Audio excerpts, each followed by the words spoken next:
Bushwhacks were some of the worst days I've ever had in the mountains, or life, really. Whereas Panzer Mountain is totally opposite. It's a mountain on top of a crater. I think the weather challenges on this incident were particularly difficult. It was really the development of New York State. Catskills were responsible.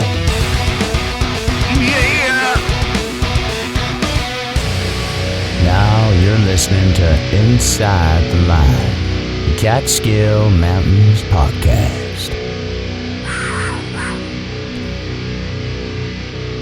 All right, so we're going to have to do it 1, 2, 3. So who's going to go first? It can't be me because I don't have anything tonight. For real? All right, so I'll go first. Here we go. Hold on. That's for Kyle and Hudson North. Nice. Pineapple. Can tell just from the angle. Nice. Kyle, go ahead. Do your thing. Yeah. Oh. Damn. Yeah, that was pro level. All right, and now you go back to the audio settings and change it to auto. Yeah, we're outmatched tonight, Stosh. I know that Let's just end it there. That was like. But Tad, do you hear the last one? The last one that I had that we thought was bad was actually really good. Yeah, but it didn't have the snap and the echo that Kyle had. Right. So, Been doing this a long time. I can tell. You want to open up like a little cider place, get into the business. Yeah. Come up with a cool name like Hudson South or Hudson West, and do it.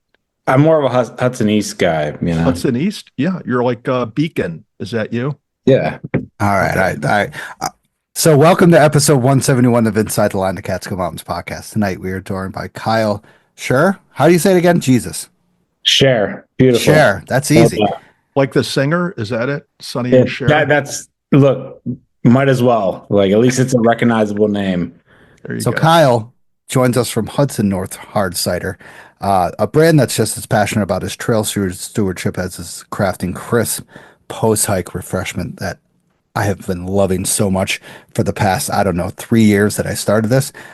We dive into his origin of Hudson North and their deep ties in the Hudson Valley to Catskills, and all about how he has built a brand that rooted in the community, conservation, and the outdoors.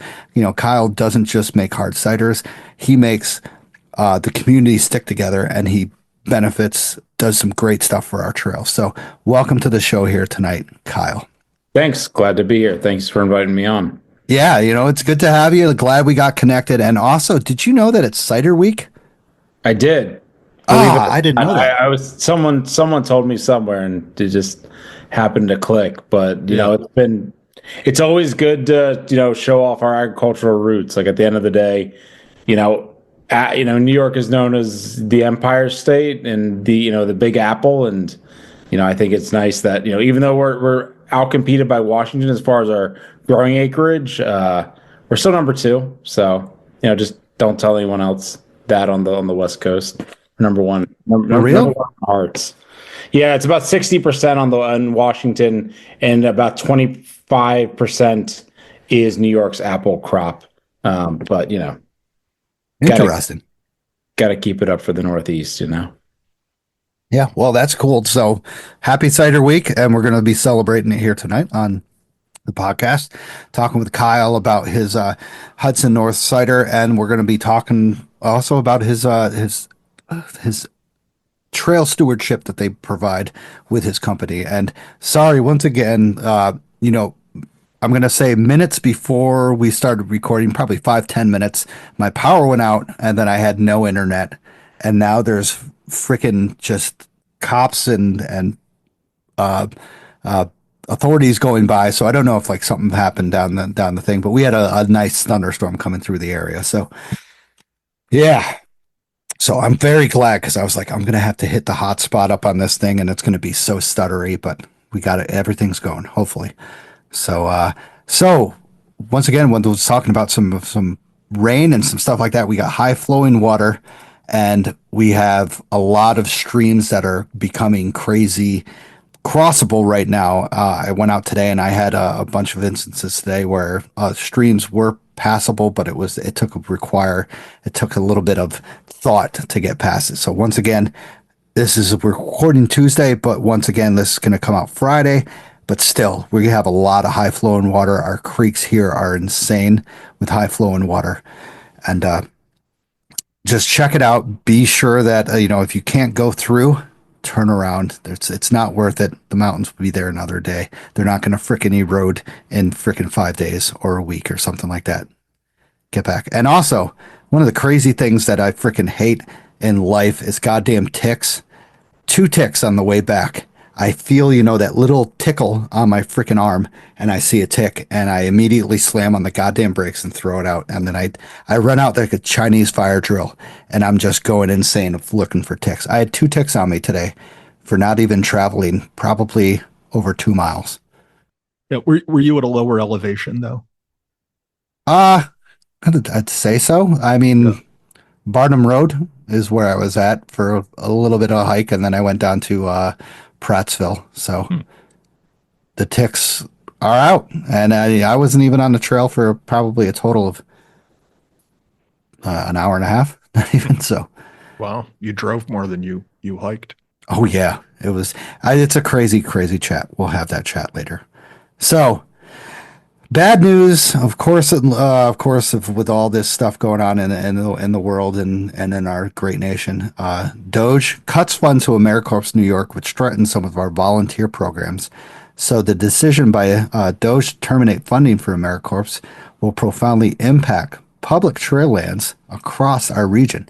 AmeriCorps is the independent agency of the United States government that engages more than 5 million Americans service through a variety of stipend, volunteer work program and sectors. Now, the New York, New Jersey Trail Conference, a lot of their stuff is partners with AmeriCorps, and as part of their conservation corps program since 2012, corps members have trail building initiatives, native habitat restoration programs, expanding access to nature, and they kind of teach the next program of our funders, our people that come up with the next way to teach everybody else. So now this recent decision by Doge was $26 million grants for New York State. 3,600 AmeriCorps members in New York State had been affected, leading to the suspension of numerous community service projects, including those focused on trail maintenance and environmental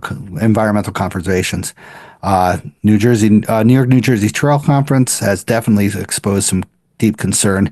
Adirondacks, the Wild Center in Tupper Lake, which hosted the only AmeriCorps program in the area, has directly impacted. It relied on AmeriCorps members for outreach and environmental stewardship programs. This is definitely going to impact some of the areas. We don't know how much so far. That's the whole thing right now. It's a big question mark, as is with everything in this goddamn day and age. It's a big goddamn question mark, and it definitely could do a lot of damage to our stewardship programs, especially when within the past 5 to 6 years. We've had a lot of stewardship programs arise and kind of just blossom with what's going on. The Blue Hole, Catskill Falls, the Summit Stewards, the 3,500 Trailhead Stewards program. Some of these will be affected by this program or this cut that's going on. And I've seen read reports that Hudson, our governor, is going to protest against this, not protest, but revolt against it and stuff. I don't know what the hell to say. I'm not a politician kind of guy. I don't know this stuff. But all I know is that it might have an impact on our stewardship stuff here. And sorry, Kyle, I think that I say this for the past 6 months. I hate to bring people in on this shit, but it's reality. It's what we face. And, with, Absolutely. Yeah. And, luckily we have companies like you to benefit back into our trailhead steward programs, stuff like that, stewardship programs that help benefit to keep these trails maintained and stuff. So I'm glad to have you here on this. And what are your thoughts? Had you looked into this, or are you kind of ignoring it and simply like, Jesus Christ, this is,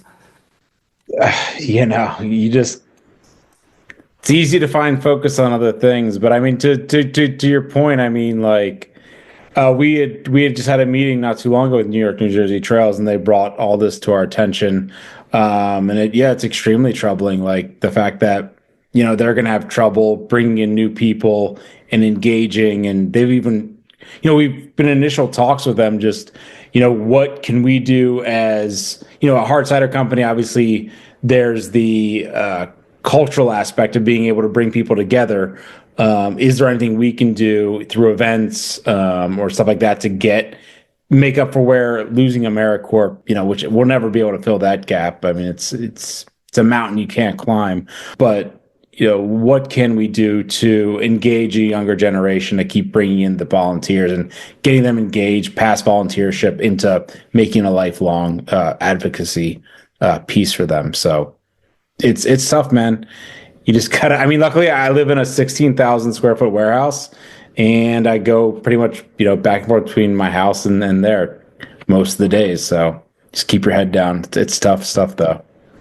Yeah. And this is times when, of course, the community has to come together, and we kind of have to just join each other and help each other out with this, as a community, which I find that the Catskills is one of the tightest communities that we have. The Hudson and the Hudson Valley area is starting to kind of like, we're all kind of joining together to just help each other out with all the stuff that's going on, not just with the overflow of people going into our hiking trails and stuff, but just the shit that's hitting the fan with the world and stuff like that. And that's what I love. And that's, that's why we have people like you on here and stuff too. Once again, you don't just have to sit back and make some money. You can help out your local community and stuff like that, and join in and benefit, of having this awesome people that we have here in the Catskills and the Hudson Valley. Just it's amazing. I find it phenomenal what we have. Being the podcast, we're 171 episodes in, and I'm just flattered that people still listen to this. That's the thing. It's just they still listen. It's funny, but that they, people are like, hey, I joined this volunteer program because Tad made me when he saw me on the hike or something like that. Like he made me, he told me you better join this program or whatever. But Tad, what are your thoughts about this, buddy? Well, I see very few people when I hike, and true. Maybe that's by design. Well, look, I think it's sad, and I understand everybody's discouraged and despondent, and there's a high degree of uncertainty out there. But, let's just hang tough. Remember that the Constitution does say we the people. That's how it starts off. So at the appropriate time, we the people need to hook up, get together, and exercise our voting franchise to bring about change. And probably the most important thing you can do right now is target your Republican representatives in Congress, the Senate and House of Representatives, by bombarding them with all sorts of communications, letting them know that you're pissed off and you're not going to take it anymore and you're going to vote them out of office. So if that's what you want to know what I'm thinking, that's basically it, man, right there. Let them know that election day's coming, and everybody, regardless of the candidate, man, just vote Democrat down the line, whoever they are. Okay. If Stosh is running for office upstate as a Democrat, I don't care. Vote for him. So, wow, that's it. Powerful words. Let's get some Rage Against the Machine playing right now. All right. There we go. Crank it up. I'm ready. Play. What's that? I forgot the Killing in the Name of the end of that. Kyle, you probably know that song, right? Yeah, absolutely. I'm not not that young. I'm not that old at this point. Tad has no clue what we're talking about. Yeah, I'm that old. I will send you the link for the ending of that. It is actually appropriate for this. So awesome.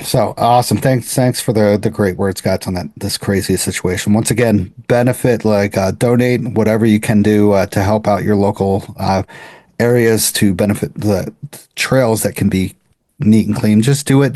Tad, what's your piece of advice? Leave 5, take 5. Yeah, so I'm actually I'm going to change that name from Take 5 because I think it's been taken by other people for other subjects, to Pack Out 5. And so it's a little game I play where you're hiking along, and you should strive by the end of every hike to pack out 5 things that don't belong to you, that other folks either intentionally or unintentionally left behind on the trail.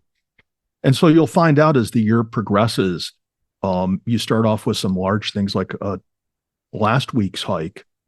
I found one of those, clear plastic ponchos. So that's rather large. I mean, I should get bonus points for packing that out and some other things.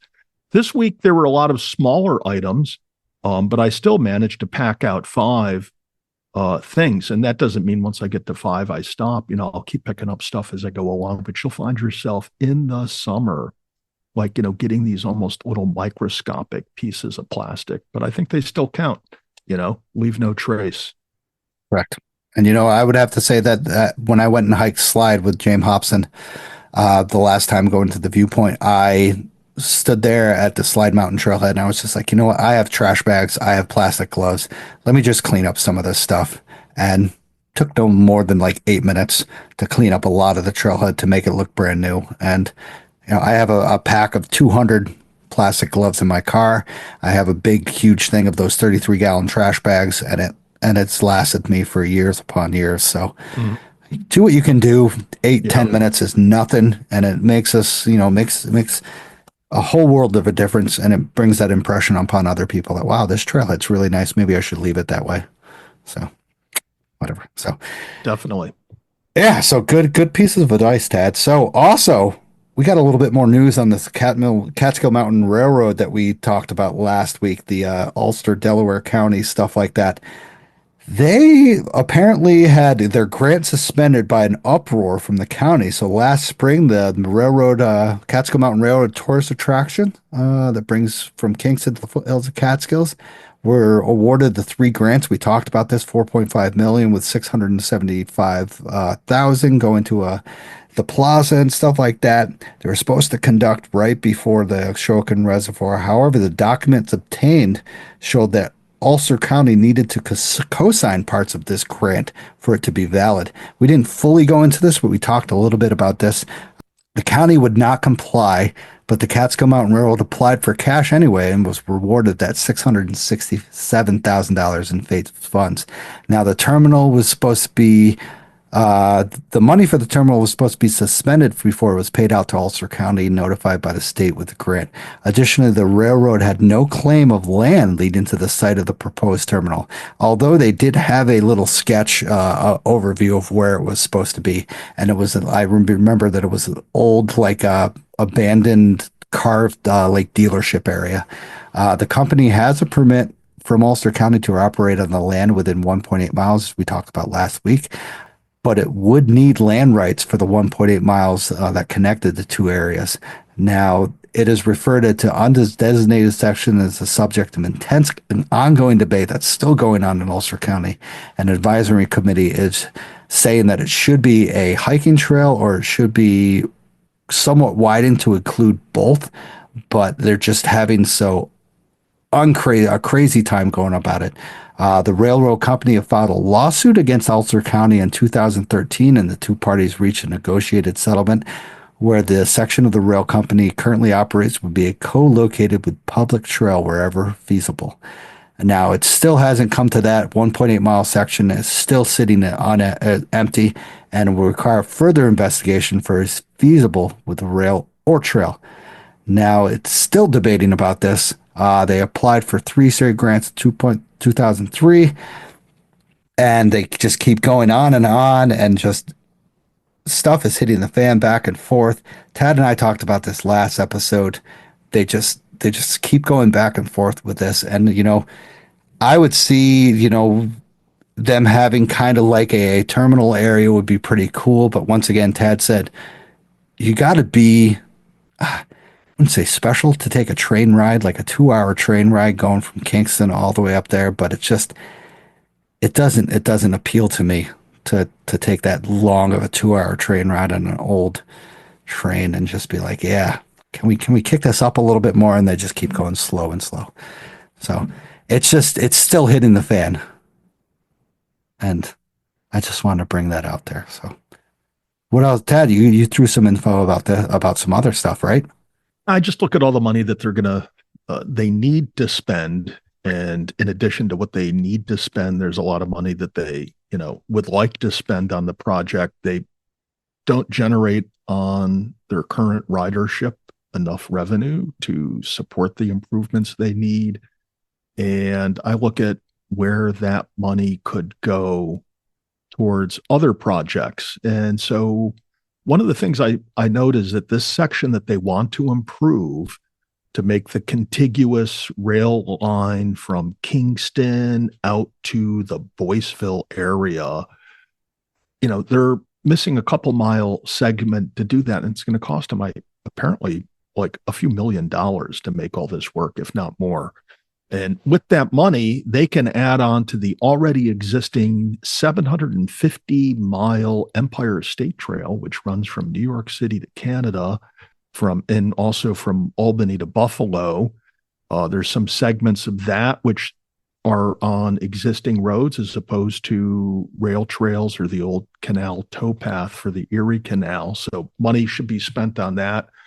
There's also in Kingston itself, there's a Midtown Linear Park, which is about a mile long of improved old rail trail that's missing a 0.7 of a mile segment to the O&W rail trail, which then hooks up with the Hurley Rail Trail to the Kerhonkson Trail to, I think, the D&W Rail Trail, which goes about 20 miles out of Kingston down to Kerhonkson. And they're just missing that one little 0.7 of a mile segment and some others. So you would think for a few $100,000, they could finish off that local rail trail and make it something nice for people to use with their bicycles, take their kids. They can use it any time of year to go skiing and whatnot. I just see this existing train project as being kind of extravagant to keep this old nostalgic railroad alive.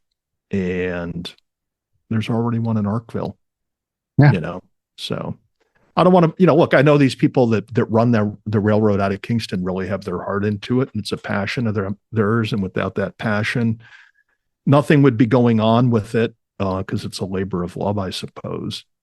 But it's just, there's just a lot of problems there. And if they want to do something, like I said last episode, use a smaller scale transportation device that's kind of like a fake train, but doesn't require the rails, the timbers, the elevated and stabilized track, and it's safer to run next to a rail trail and probably cost millions less. So that's my 3 cents. Or you can use the money to build a bridge over the east branch of the Neversink at Slide Mountain Trailhead. What a stupid idea. Who would ever think of such a thing? God, that would be great. Wouldn't that be great? Or why not just like a gondola? You could you just get out of your car, you get all geared up, and then you have like a little gondola ride over the West Branch, right? Then you get off and you start the hike. Or after a long hike, you've done the traverse, you need to get back to your car. You just look up at that, the road that goes through there before you drop down onto the trail. You just get on a gondola there, and it takes you right to the parking lot. That'll be true. That one day maybe. You can clean out your backpack, like all the tissue and used wrappers. You can throw them out as you're up in the air. Nobody will know that you're doing it. Yeah, bad idea. Yeah, Kyle's there shaking his head, wondering what he's gotten himself into tonight. I know, right? I completely agree. I mean, Slide Mountain's probably my favorite hike that I've done in the Catskill, just for that boreal forest at the top. It's so surreal. I agree. I think, and a lot of people don't think that view is phenomenal, but I think it's just I hate to say you're at the top of the Catskills, and it does feel like it. You're just over top of everything. You're overpowering everything. It just has that. We could, on a sheet of paper, list all of the views in the Catskill, and none of them, are above tree line. Some of them you have to get up in fire towers, but in the Catskills, where there's a view, it's worth getting to. It's worthwhile. So, right. Agreed. Even if it's not from the summit itself. So, correct. Yeah. So let's go on to hiking stuff. So I have to bring these 2 instances up from New Hampshire. Now, there's been with us, we've had all of our snow melting up in the higher peaks region. We're talking about the Adirondacks, New Hampshire, Maine. They haven't had that as much. They're starting to bring down, but they don't have that. So On May 4th in Berlin from the Kilkenny Ridge Trail, approximately 3:45, New York Fish and Game Conservation officer was notified about a hiker who had called a 911 after becoming lost on the Kilkenny Ridge Trail between Mount Weeks and Middle Weeks Forest. Now, I bring this up because he was missing wet and cold and did not possess a light source. So later on, they got to him about 4.5 miles later, which was 6 hours later, and they arrived down at the staging area at 1:45 a.m. He had started his hike at 8 a.m. at the pond trailhead, and upon reaching the Kilkenny Ridge, he found himself deep snow condition and kept losing the trail as he continued on. Now, they are going to, I want to bring this up because this is a significant time in New Hampshire that they actually charge for people that they are ill prepared on the trails and that they can, face consequences if not prepared for these kind of conditions. So they are actually looking into this and making him so that he might have to pay for this. And it's pretty crazy. He has over 25 years of hiking experience, but was unaware of the snow conditions still present in the upper levels of the White Mountains.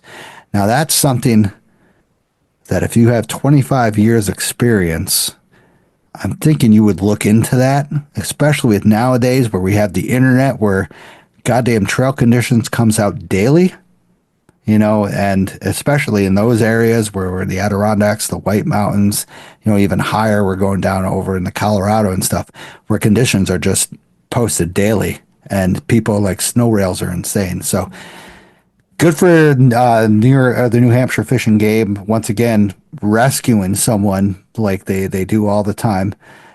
But good for them also to actually charge this person because, that's what we got to do. And we saw this last episode kind of with an ill-prepared person up on Sugarloaf Mink Hollow area where they called twice to get a rescue.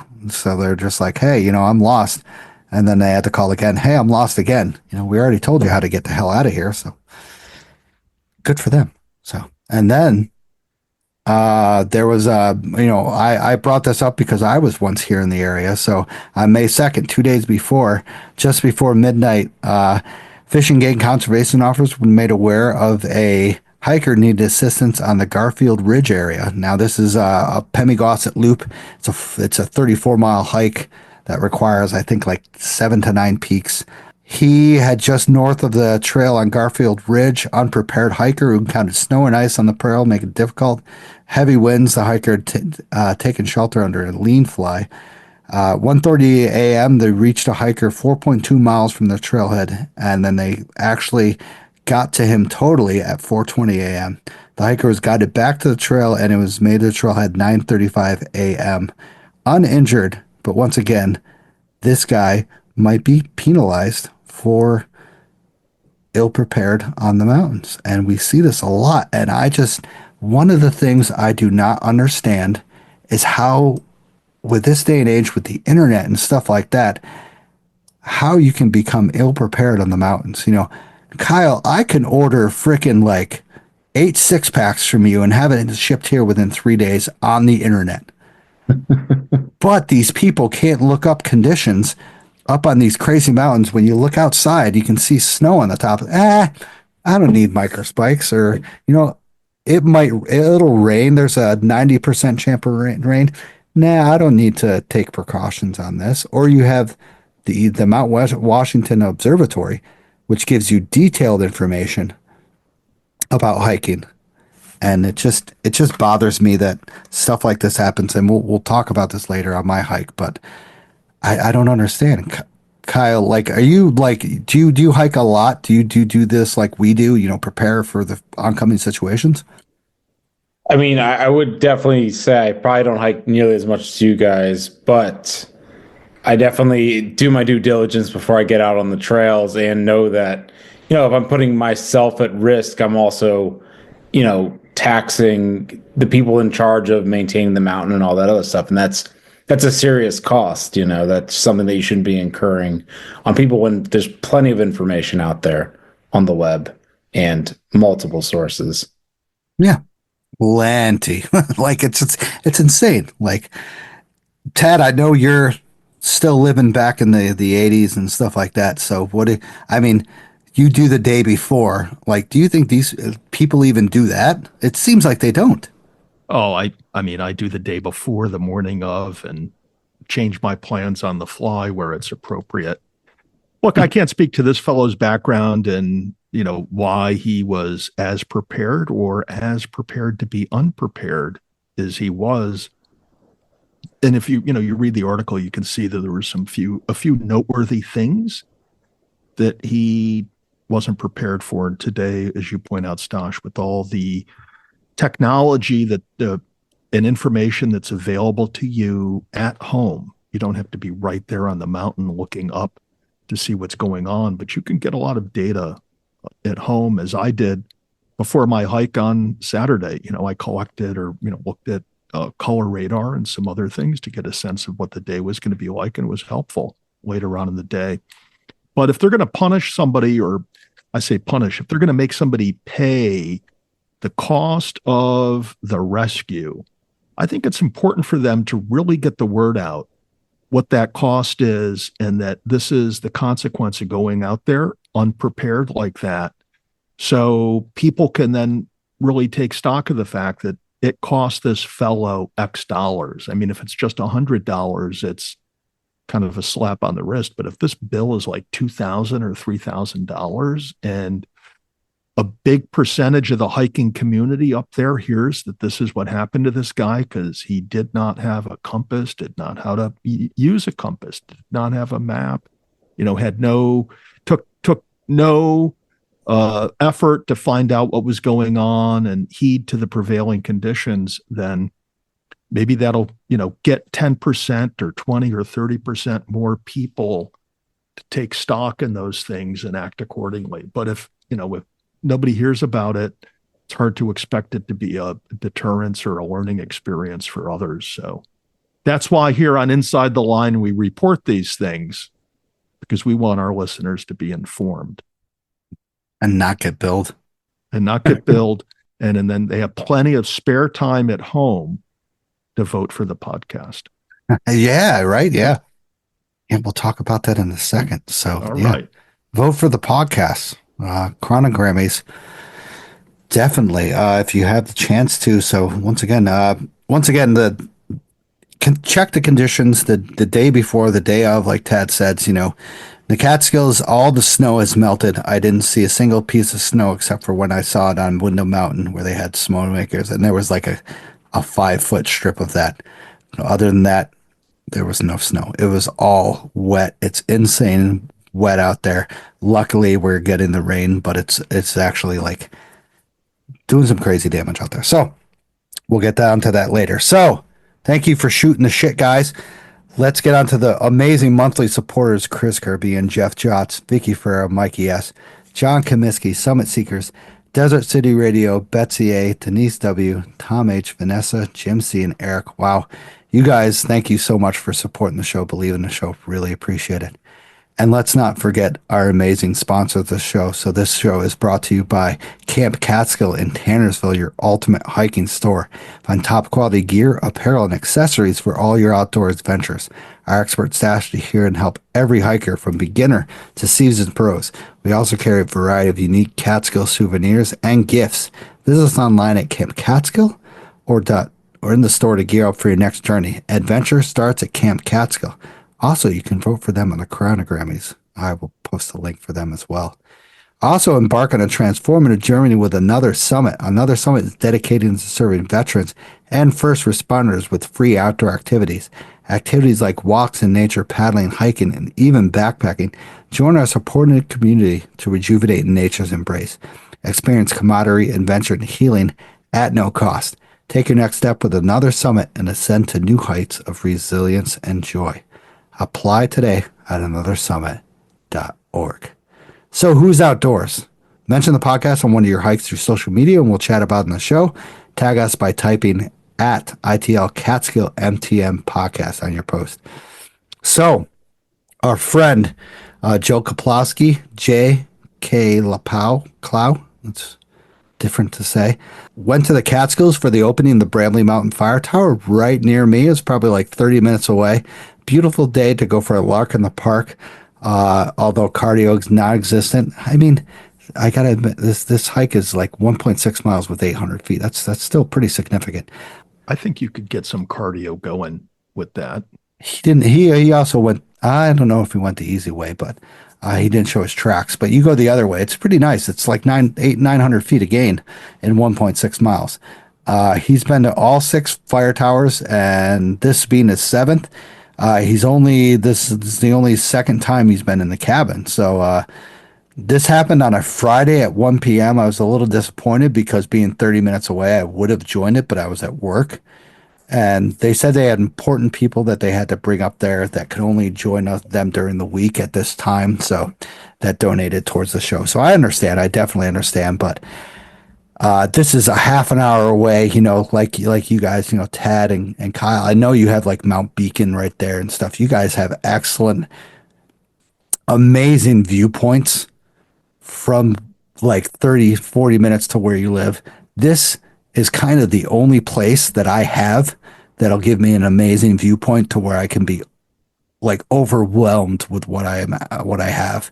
And the other spot that I will drive up to, but if you have a low profile car like mine, you'll rip it to pieces. So I'm ecstatic of this, and like awesome, Joe, for you to make it out there. And hopefully Kyle and Tad, you guys can come up here and check out Bradley Mountain, because we should just go up there and we should just have a whole cider fest going up there with North Hudson, man. Yeah, I'll bring the well, Kyle, I'll ask you, what goes well with cider? What would be a nice food accompaniment to go with the cider? Typically anything, fatty or like rich. Most cider drinking like cuisine actually came from Spain. So think of like fatty pork, like pork shoulder, or obviously like any carbohydrates like bread or something like that. What about pizza? Can we just bring? I was about to say, and worst comes to worst, pizza's always a great stand-in for almost anything, I think. So yeah, pizza works with just about anything, from coffee to champagne, beer, cider, or just shots, whatnot. Yeah, right. Yeah. Okay. So we'll get up there. We'll have some time up there, hopefully. So awesome time. That's number one, definitely. Todd Bold was volunteering at New York State on Love My Park Day with Riverkeeper. Went up to Norrie Point State Park at the shores of the Hudson North River. So awesome job, Todd. Once again, volunteering with New York State Love My Park Day. I think Love My Park Day was the Friday, so I was unfortunate to not get out there. So I gotta keep this job crap going on. I gotta quit my job. I gotta go all out in the podcast and live in poverty. Yeah, we'll work on that for you. Kyle's going to supply you with the ciders, and I can do that. Yeah, I'll do some dumpster diving for you and hook you up with some good grub. Nice. So also, who's outdoors? Talk about Tom Who's is outdoors. So he went on a 0.6 mile stroll to his favorite hidden gem Morello, but that wasn't it. He went ill-advised and popped the idea in his head that he needs a blue line this bitch all the way to the ridge. I like where you're going with this, Tom. Dog looked at him and said he didn't want to disagree, so they went 4.5 on unplanned miles, which usually fine. Tad once again has this kind of thoughts in his head. Let's blue line everything. He aren't the biggest, and both they're beautiful and secluded. Definitely some of his favorites. Right now we're in the areas that down in the Catskills, the Hudson Valley, and such. The red Fs are coming out, and they are stunning creatures to see. They just slowly crawl across your path, and you are just blown away by their little beauty and stuff like that. So Tom had a bunch of them on the trail, so he ripped it up. And good job, Tom. Thank you for tagging the show, and always an honor to hear his journeys out throughout the Catskills and the Hudson Valley, Delaware water gap and stuff like that. So he's been ripping up. He always does. So yeah, Tom's having a good time out there, and he takes some great photos. He does. He always has those bald eagle photos. I'm jealous. I could have got some today. I'll chat about that. So also, Todd Bold also tagged me in something in one of his stories, but it went away before I could actually copy it. So sorry, Todd. But I'm having this Hudson North for you. So once again, we'll talk about that in a second. A big pineapple. God, it's delicious.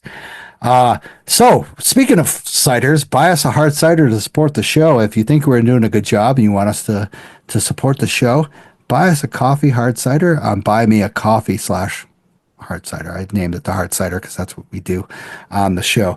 So also rate the show. Any format that you use, Apple Podcast, Spotify, stuff like that, rate us on the show. 5 stars is preferred. Under 5 stars is not preferred. Don't give it your energy because it's just not fun. If you don't like the intro, skip it. It's 18 seconds. I checked it out. It's 18 seconds. It might be too metal for you or, too Nickelback for you. I'm sorry. Nickelback's an incredible band, but whatever. All right. So we already cracked open. Kyle and I already cracked open. So Kyle, what are you having today? It's got to be a Westkill. Yeah,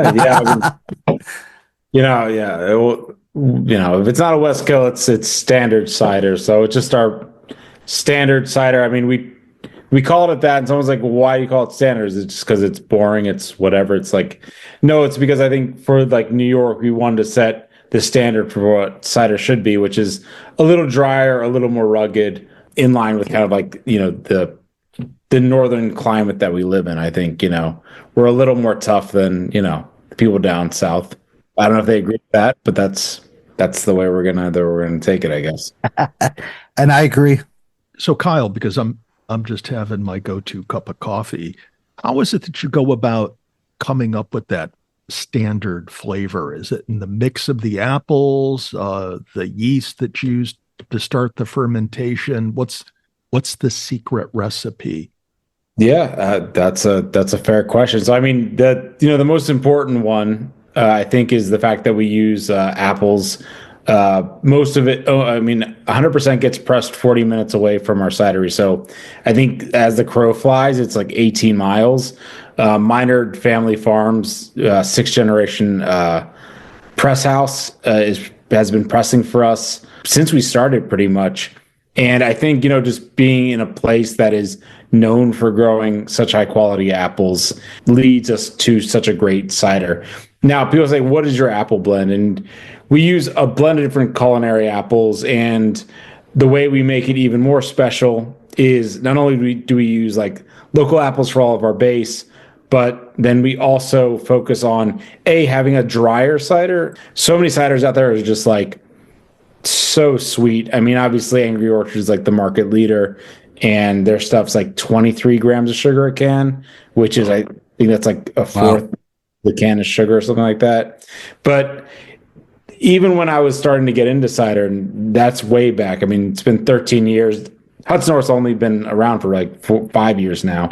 But I've been doing cider a long time, and even when you would try the dries, they were still quite sweet. So we want to find something that's a little drier.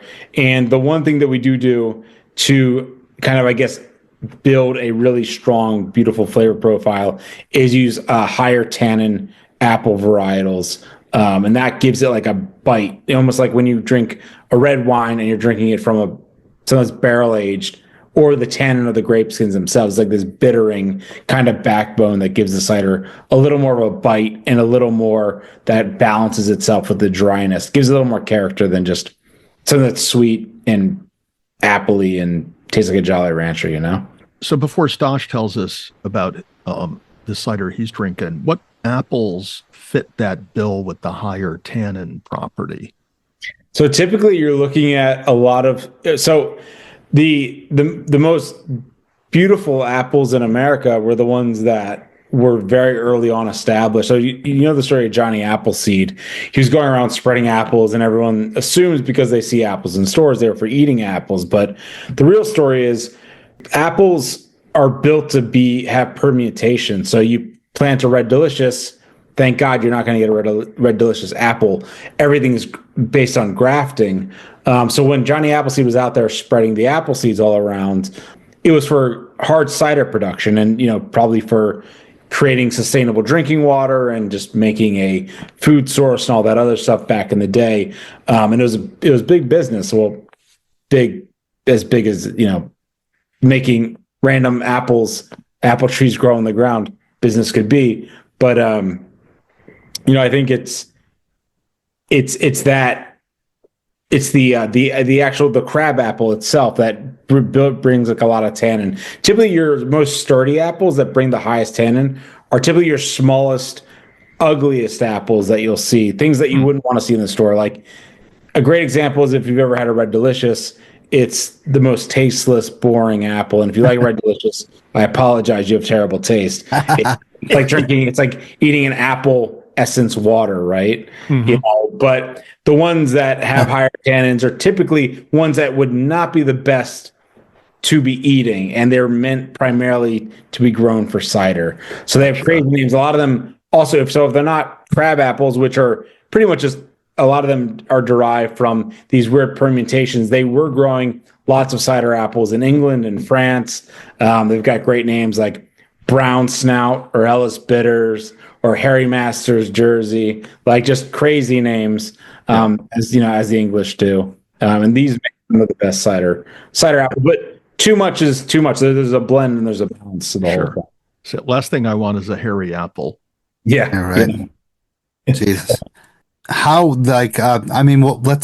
I'll save this question for later. So, awesome. So I'm having, of course, a Hudson North Big Pineapple. So, Kyle, I hate to say this packs a punch. Yeah, 8.2%. It's the big series has been like a big deal for our company recently. For whatever reason, everyone's drinking. Not everyone, but there's a segment of the population that prefers high ABV and value products. I think sign of the times, right? We're in a questionably silent recession right now. Like people want to get bang for their buck, so we go what makes sense. But the Big Pineapple, like we always try to do like interesting things in the background. So the Big Pineapple, the biggest goal with that one was to make it sure it didn't just taste like pineapple juice, because pineapple juice is great and everything, but it's it's a little boring as an alcoholic beverage. So we actually utilize a little bit of spice in the background. It uses like nutmeg and ginger, as well as a little bit of we use artificial almond extract so we don't have allergic reactions, but utilizing kind of a tiki concept and approach to making it, and as well as a little bit of like brown sugar as well, to give like a well-rounded taste. But you shouldn't be able to taste any of that. It should just taste like a really great pineapple flavor. But the goal is, with all these little background notes, it's building this complexity that you wouldn't normally find from a pineapple juice, let's say. It's cider. It's a pineapple cider, and it's delicious. And my wife is a very tough person to like please with ciders and stuff like that. Mine as well. Yeah, and she's like, wow, this is really good. And I'm like, just don't drink all of it because you're gonna get pretty wasted with her. She's a lightweight, so. But very good, and I'm pretty sure I've had all of yours so far. Of course, I can get a decent amount of mine up here, but I can get them more in the Catskills, and I've gotten more in the Catskills. So if you're anywhere, check out your local goods. Tad, once again, I stopped at Hickory Hill, and they had some Hudson North up there, so it was really cool to see that, and try to get them wherever you can because it's delicious. Oh, excuse me. And this Big Pineapple, I had a strawberry rhubarb the other day. A couple days before that, I had your, I think it was the orange creamsicle one. Yeah, a little off the beaten path for that one, but we like to make things that are interesting and kind of catch people's attention, make them think a little differently about what cider can be. It's about summer. I think that's about summer. It's great. So awesome, delicious stuff. Thank you, Tad. What are you having? It's depressing. Yeah, thanks a lot, Stosh. I'm just having a cup of coffee because it is the first Tuesday of the month. So I go dry on the first Tuesday of the month to be in solidarity with those listeners who don't drink. Thank you, Ted. Cheers to that. Yeah. Cheers to water. I got some water right here. All right. Yeah, so do I. I got some seltzer. So, Oh, nice. So, no, all right. So, previous hikes. Kyle, have you done some previous hikes in the past, like week or so, or something like that you want to chat about? Do you want to preach week or about? so. I think I wish, at the end of the day, running a small or mid-sized cidery takes up quite a bit of time. But the last hike I did was the one that is closest to us, and that's Snake Hill.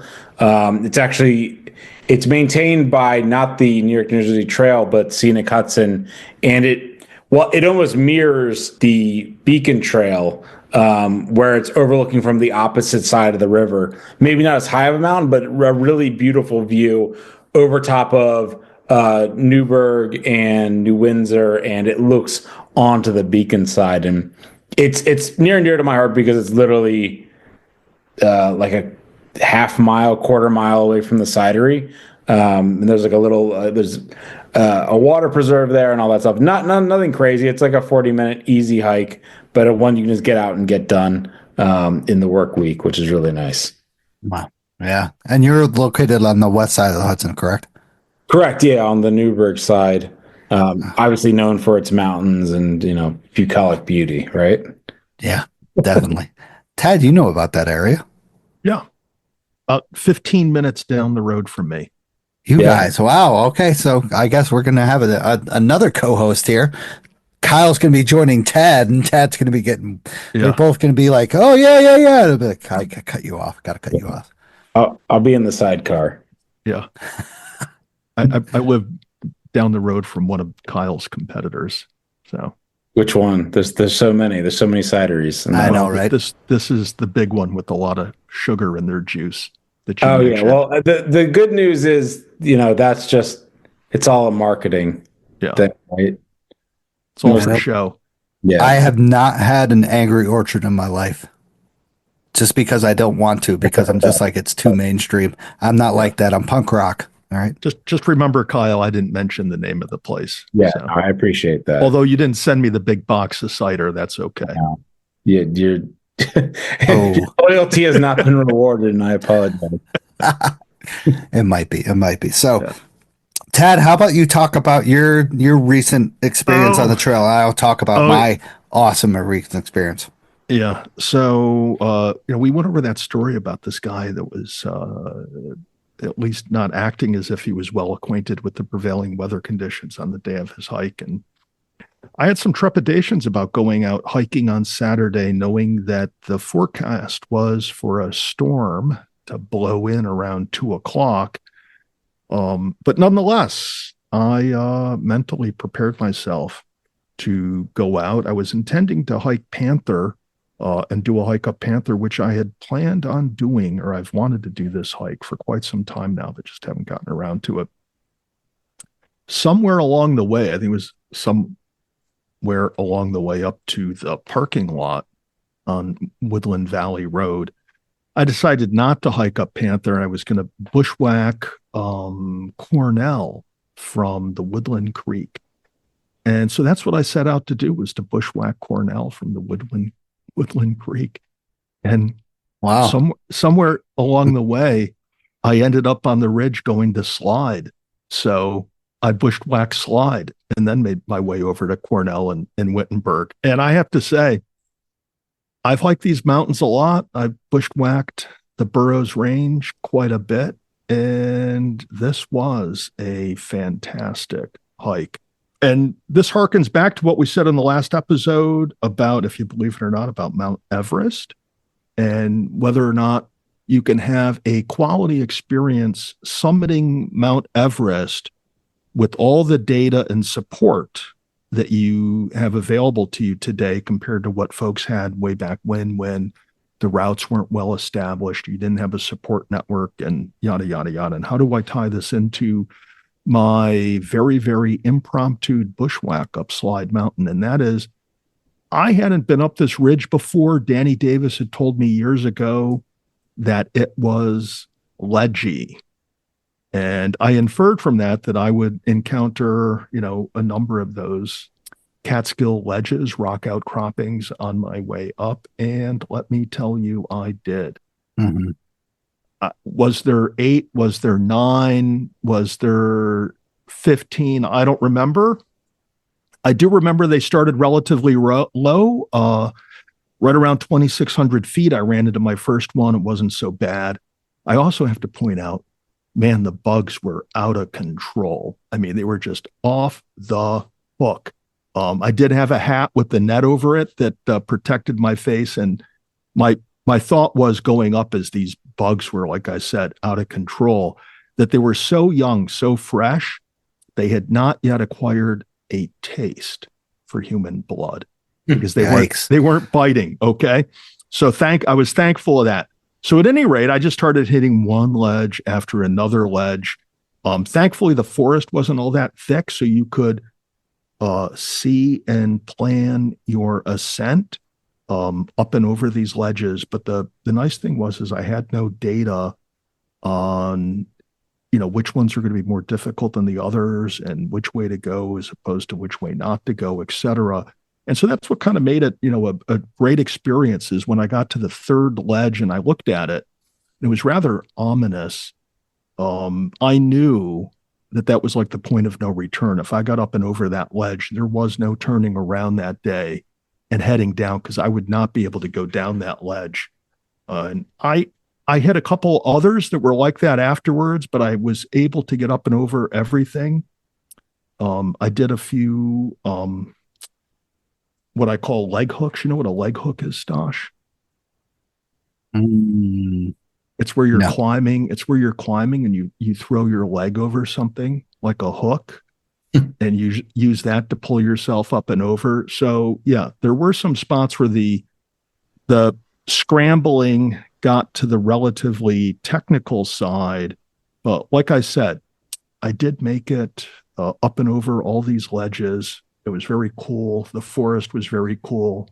Once you get to about 3,600, you're through the ledges. There's a lot of view of Cornell and Wittenberg going up through there.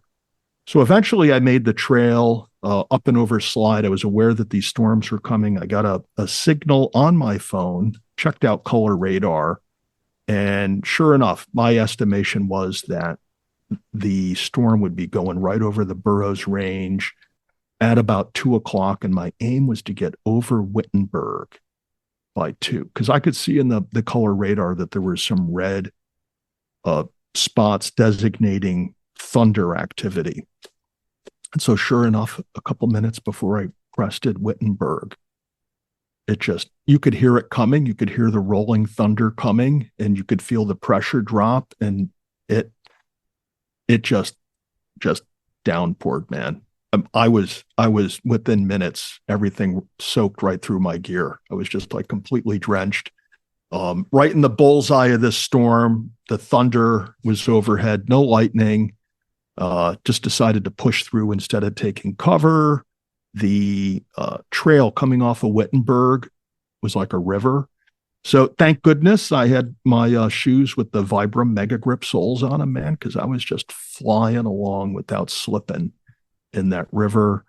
And then, as luck would have it, I got down around 3,300 feet coming off of Wittenberg, and the clouds were gone.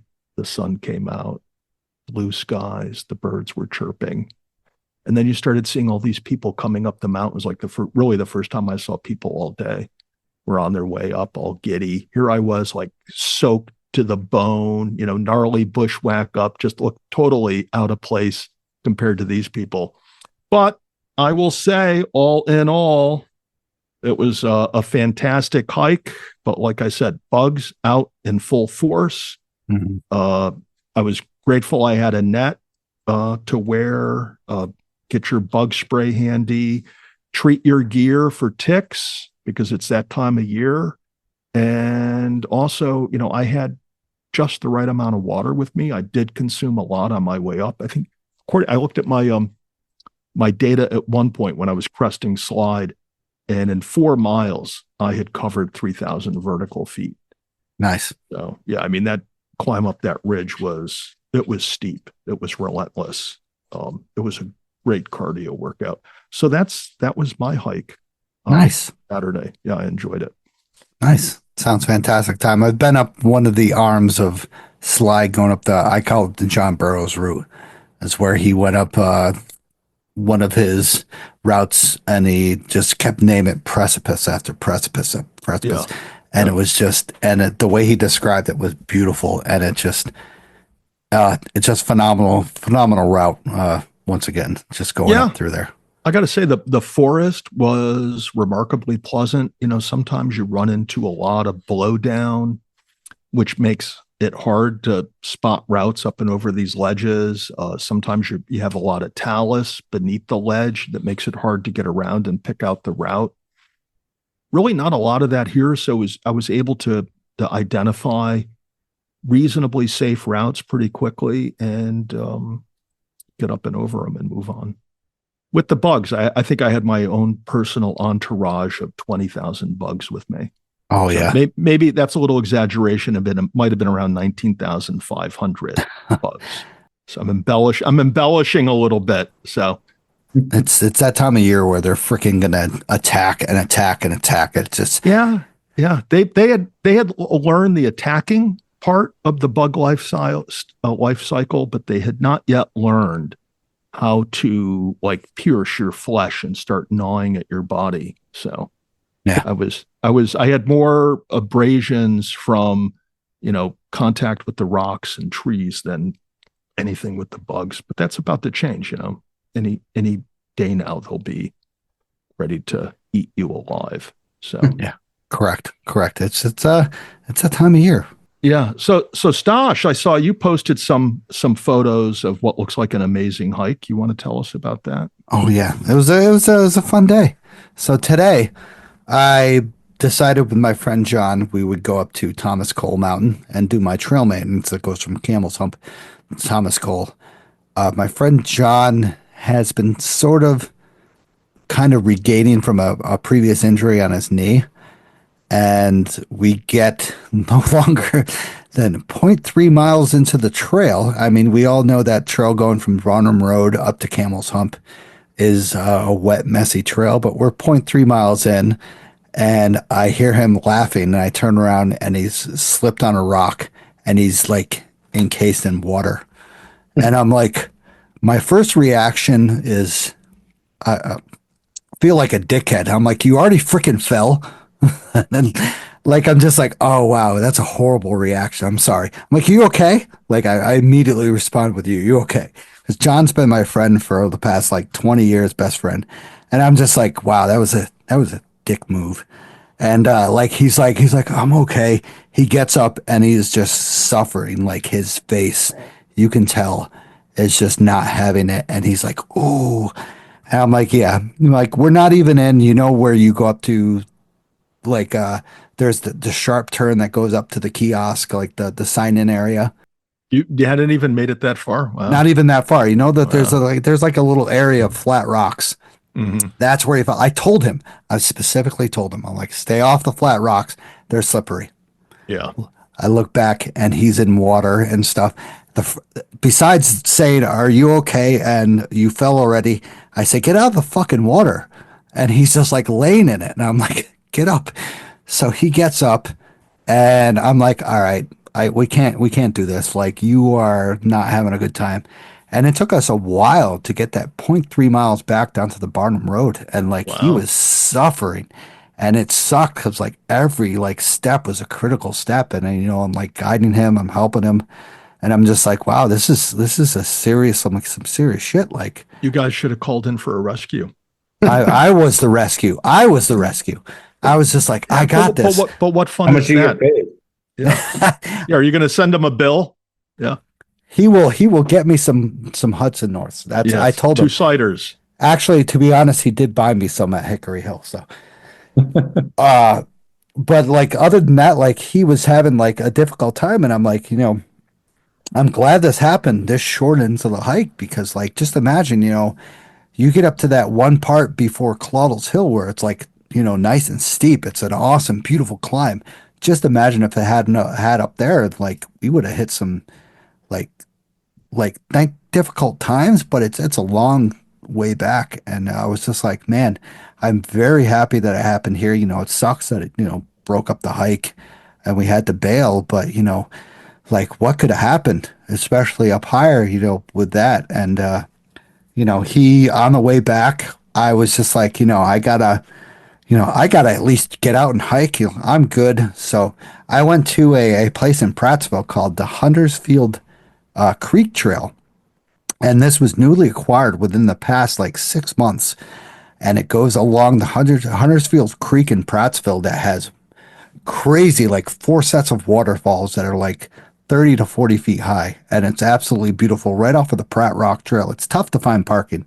If you want parking, let me know. You're going to have to either park on the road going to, I don't know if there's an official trail head parking because it looks like it's all mowed lawn.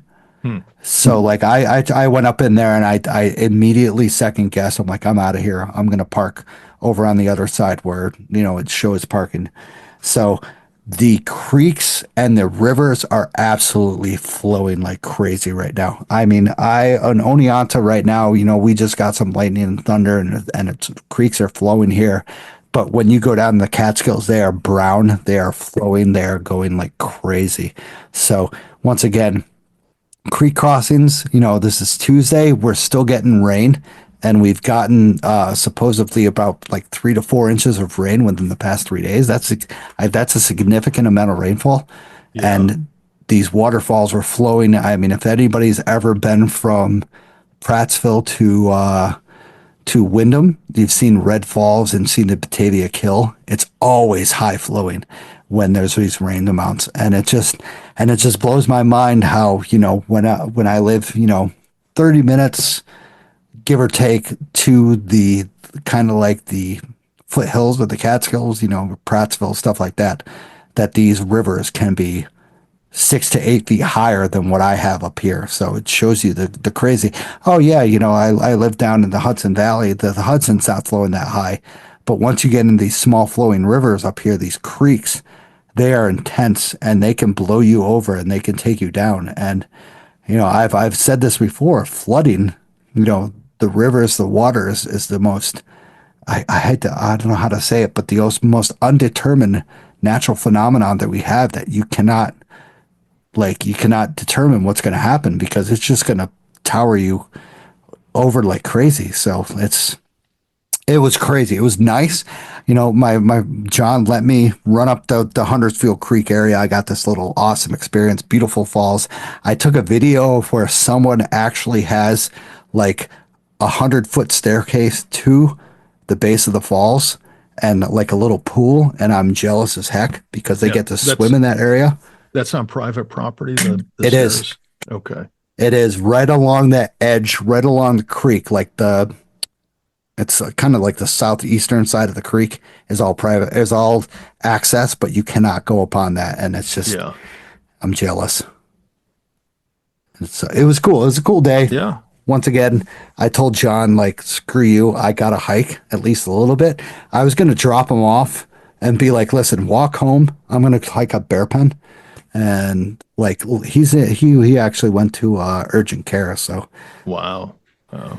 Yeah, he busted his knee really bad. It was a bad slip, but I still feel like a dick because I said, you fell already? And then we were 14 minutes in the hike. That's pretty harsh, man. It's not good for a search and rescue volunteer, but I'm real. I keep it real. Kyle, we're not always like this. All right, we are, but okay. I keep it real. Yeah, just keep voting for the show, fans. Yeah, right. All right. So yeah, that was my experience today. I hope to get out soon. Yeah. Well, now today was the day to go chase some waterfalls. As long as you didn't have to get in the water. It was a good day to be out there watching that flow. And those shots you posted, it looked like it was worthwhile for you. Maybe not John, but yeah. So volunteer once again, 3500 Club, Catskill Trail Crew, Catskill Mountains Club Visitor Center, Jolly Rover Trail Crew, Bradley Mountain Fire Tower. Volunteer wherever you can. Kyle is going to be talking about volunteering tonight, so let's get on to that. Also, if you need stickers, let me know. Send me a private message or go to Camp Catskill and get a free sticker. Also, 3500 Trailhead Store program has begun and it is live. So go on, and if you want to volunteer for a weekend for the 3,500 Trailer Steward program, please do so. Are we doing that this year, Stosh? You and I? I think you, me, and Kyle might do that, and we'll get some Hudson Kyle North brings if he brings the sponsored by cider, Hudson North. Yeah. Easy enough. I mean, Yeah, bring that donut flavor. What? He has a donut flavored cider. Is that right? I saw that. No, we do. We had a whole donut shop pack last year. Yeah. So we're doing pumpkin patch this year, 3 different pumpkin flavors. Wow. God damn, you guys are all over the place with this. And you don't have like we'll talk about this later, but you don't have like an established like center like yet. Not yet. Wow, that's unbelievable. Like freaking killing it. All right, so let's get on to the once again, I talk about the mountain weather forecast, and I hate to say it, but this mountain weather forecast like makes me over prepare for whatever is to come, because today when hiking up Thomas Cole, I was like over prepared. I had all my like rain gear and stuff like that on me just in case. And to be honest, right when we started in, there was like that little mist. You kind of call it a little mist, but it's actually pretty heavy. So mountain weather forecast might not be 100% accurate on like the temperature and the wind and stuff like that, but it helps you over prepare for what's to come. And this weekend it looks like Friday and Saturday we're supposed to have some heavy rain and temperatures in the mid 40s to low 30s at night, with rain accumulating to at least 2 inches on Friday and just below an inch on Saturday. At night, it's supposed to clear up on Saturday, but Sunday, it's supposed to be absolutely phenomenal with a high of 46 and a low of 48. Sunny and clear. So if you're going to plan, once again, keep researching day after day with the day before and such, because Friday and Saturday look shitty. Kyle, did you catch that? He said a high of 46 and a low of 48. Well, that's in the morning. I'm sorry. High of 50. Kyle, what are you putting in those ciders, man? What's going on? What'd you do to Stosh? It's proprietary.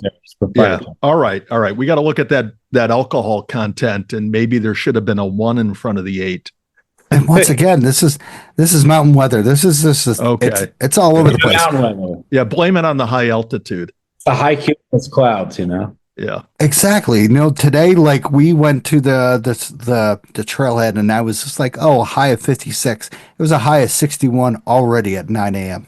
And I'm like, that's a little off. And yeah, well, it's warmer out there this time of year than you think, because there's little to no canopy the further up you go. So true. It was beautiful. But all right, so let's get on to the last set of sponsors, and then we'll get on to you, Kyle. How about that? That sounds good. That sounds fantastic. Yeah. So capture your love story against breathtaking backdrops with Outdoor Chronicles photography. Molly specializes in adventure of couple photography, and she'll immortalize your moments amidst the stunning landscape of the Catskills, Adirondacks, and White Mountains. She'll craft timeless images that reflect a unique bond in nature's grandeur.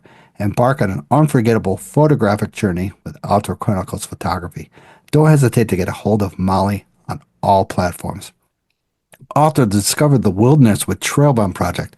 Our expert-led hiking and backpacking education programs offer unparalleled outdoor experiences. Whether you're a beginner or senior adventurer, join us to learn essential skills, explore stunning trails, and connect with nature. Start your journey today with Trailbound Project and unlock the wonders of the great outdoors. How about we get on to the guest of the night? Let's go. So Kyle Scher joins us from Hudson North Ciders, not only just because of the delicious cider he makes, but also because of his community volunteerism that they have here in the Catskills and the Hudson Valley. So welcome to the show, Kyle. You've already been on it for an hour and 20 minutes. So thanks for having me on. Appreciate to be here, and I appreciate the invite. Thanks. Yeah, it's been a great time so far. Let's dive into a little about yourself. First, talk about, you your background and such, hiking, whatever you want to go all out. Yeah, sure. I mean, on the hiking side, I mean, as a business owner, I definitely don't get to hike as much as I would like to. But I'm from Maryland originally, and I don't know if you know much about Maryland hiking, but there is none. I think that speaking, you have to drive 3 hours really to get to anything decent. And my first cider was actually down in Maryland. I came out of college, started my first cider with my dad. He came from UC Davis, which is known for its viticulture and winemaking courses, and had been a winemaker in the area. And we had started a company back in 2012 called Millstone Cellars. Was doing all oak barrel aging, fermentation, like very different from the Hudson North stuff we make now, along with some other brands that we do. But actually was brought up to the Hudson Valley on more of a, I guess, basis to where I got to know the land a little more. When Glenwood, I don't know if many people know about Glenwood, but they do a lot with agriculture and farming and bring people to get to know, bring people to the roots of where their food comes from. And they invited a bunch of cider makers throughout the East Coast up to their facility. And I just remember driving through just the Hudson Valley and going through those back roads and just seeing how beautiful the Hudson Valley was, and knew if when you start a business, you're kind of married to the location. Knew if I was to do something else that I would consider the Hudson Valley, and now I'm here, and try to get out whenever I can. I can't say I'm like the most avid hiker in the world, but when I do get out, you just realize how special it is to be out in nature, to remove yourself from the day to day and just experience what everything, just the beauty of the Hudson Valley. And the biggest reason why we give back to those things is because it's like, as a business, how do you create an impact? Like, how do you do more than just turn a profit or make a product? It's about doing something you care about.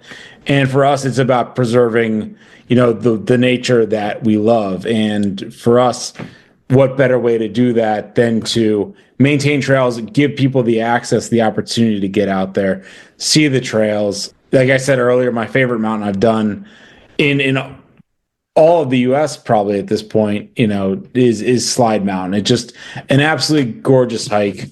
And I outside the US done some stuff, about to actually do a full through hike in the Dolomites, which will be quite an adventure. I'm pretty excited about that. In Italy. That's going to be really cool. I've been to the Dolomites once before. Technically, I have an Italian citizenship, which just requires, signing a couple papers, but, I don't speak a lick of the language, but I have a passport, so I guess it's... I think I see ice knocking on your door. Yeah, I mean, an escape plan until ice shows up, right? Yeah. Jesus Christ. Oh, my God. We went there already, right? We're there. We might as well just keep going. All right, so now, Kyle, with your experience, do you have much experience in the Catskills? Where have you hiked besides Slide Mountain? You've done everything? Not everything. Just, honestly, the Catskills is, about an hour from where we're at. So I've mostly done the gunks more than anything else. Like, done a lot around Mohonk Mountain. We actually maintain a trail as a company at Mohonk, which is the Millbrook Mountain Path. So every year we do a retreat as a company, and we also go in off days as well, because the trails require maintenance. But we always make sure that our entire team gets to go out and cut the archway, cut the path, clean up the trail, make sure it's usable by other hikers. But Catskills exclusively, not nearly as much as I'd like. If you have any great trail recommendations, I've been writing down everything you guys have been talking about actually throughout this, because I'm like, oh, I got to go there. You'll be blown away. Yeah, give me your top three. Like, if I'm missing out, I need to know. So just going back to the gunks, your company maintains the trail that generally goes from Lake Minnewaska past Patterson's Pellet out towards Gertrude's Nose. I believe so. Yes. Yeah, wow. that's pretty cool. That's a heavily traveled. Yeah, very popular trail. yeah, trail to get out to Gertrude's Nose. So kudos to you guys. If you haven't checked it out, the trail that runs, it's not a carriage road, it's a foot trail that runs from Millbrook Mountain Viewpoint back to or to the north to 4455, right along the top of that ridge, the Millbrook Ridge. That's a spectacular trail over there. Doesn't see a lot of traffic, but it's a very impressive part of the ridge. Yeah, it's a nice. It's got some like views along the way. A lot of just like rock covered areas, which is like really beautiful. It's like almost like obviously it's very Catskills, but also it was like Japanese a little bit in its aesthetic. It's really beautiful, and it connects obviously up with a lot of other bigger trails. So it's a nice trail to maintain. I must say, like every time we do the hike, it's rewarding. Absolutely. Now, rewarding as in terms of, do you see a lot of like heavily bad traffic there, like that you can like say you've done an absolute amazing impact? Because I know I haven't been down there, but I know Gertrude's Nose is an absolutely heavily trafficked area. So now you can say that you guys are a maintainer of one of the most popular areas down in that area. Yeah, and I mean, yeah, luckily for better or worse, we don't see much trash. That's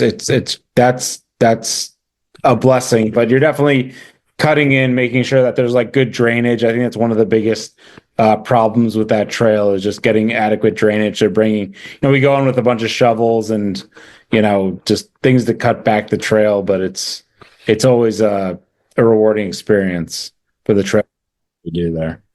Good. And then like when you do this, do you meet a lot of people on the trail and you like preach, teach? I don't know so much about teach, but everyone always gives us the attaboys as we're walking along. And they're like, "Oh, thanks for doing this." Like, yeah, I should do that. I'm going to do this next time I go out. If I didn't live so far away, I would do this. You got to do a promotion where you're just like somebody's going to say something and you're like, "Here you go." And you throw them a Hudson North and they're like, "Whoa." And then it's a whole like thing. And it's just like, if you maintain trails here, you can get Hudson North Cider. You say it 5 times fast and you get 2 shirts. Oh God. All right. Yeah. Good Lord. All right. So now you talk about our 5 experiences. Tad has been to Cornell Mountain. That's a difficult hike. That's a great thing. Slide is one of my favorite.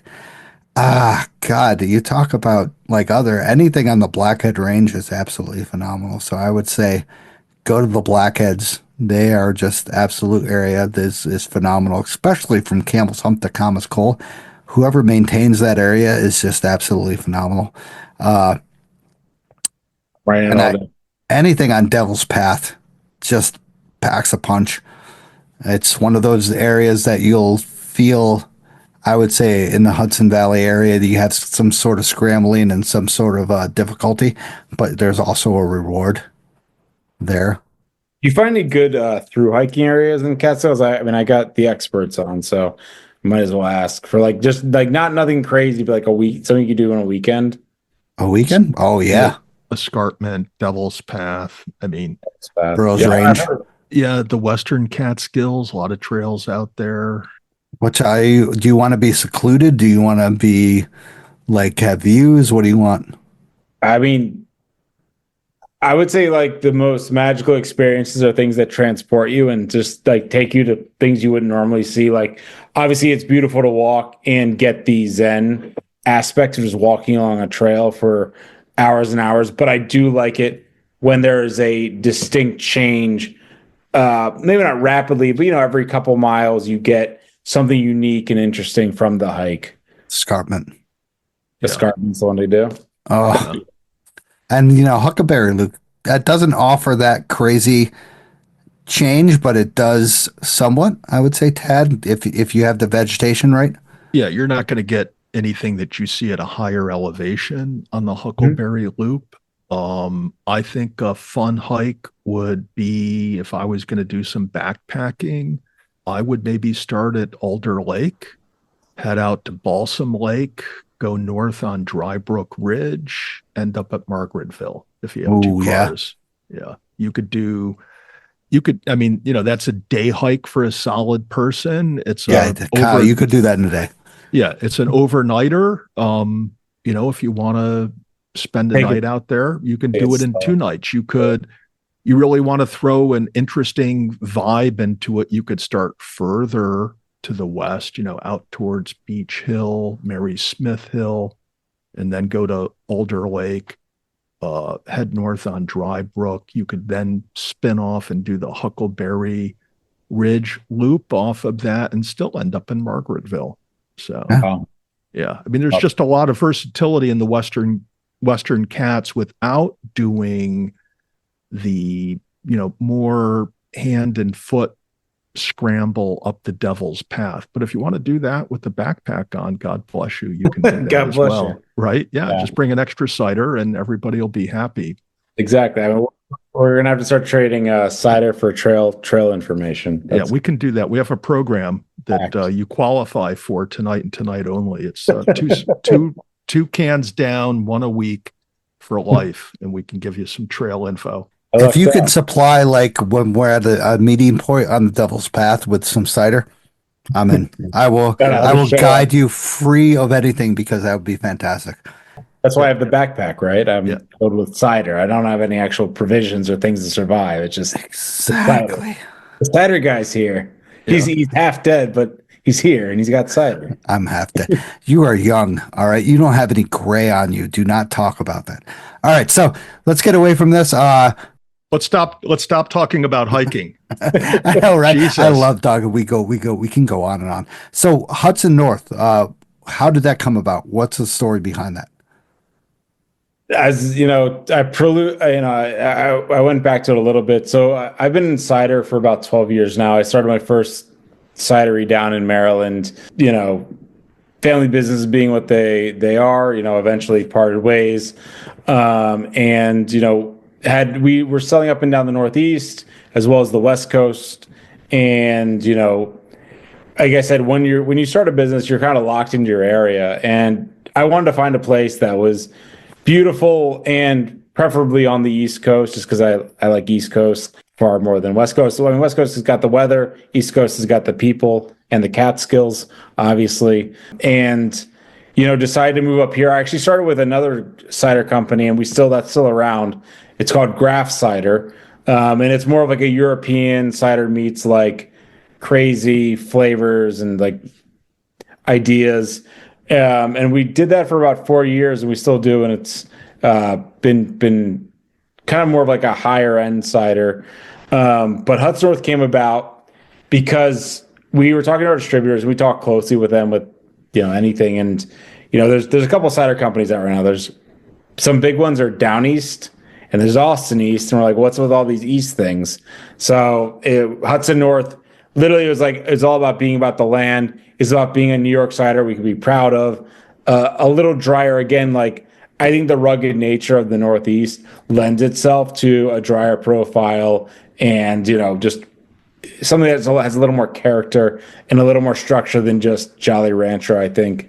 So the name kind of came with that juxtaposition to all those other cider brands that were out there. Also, tongue in cheek, like with global warming, everything else going on, I think it behooves everyone to go north. So it's one of the reasons I came up here. Future proofing. Where you're Right. going, you get to go a little dark. Yeah, right on. So yeah. Kyle, how long have you been doing this full time? 12 years? Longer than 12 years? Yeah, right after I left college, I've been running cider businesses ever since then. So yeah, like I said, 2012 started. Oh shit, it's longer than that now. Yeah, quite a few. I don't even know. Yeah. Someone tells me what's the day of the week. I'm like, I don't know, man. I'm living in fall. Like I'm talking about pumpkin patch ciders, stuff like that. You got to live three. Get me all confused. Yeah, trust me, I'm good. That's my life. What did you study in college?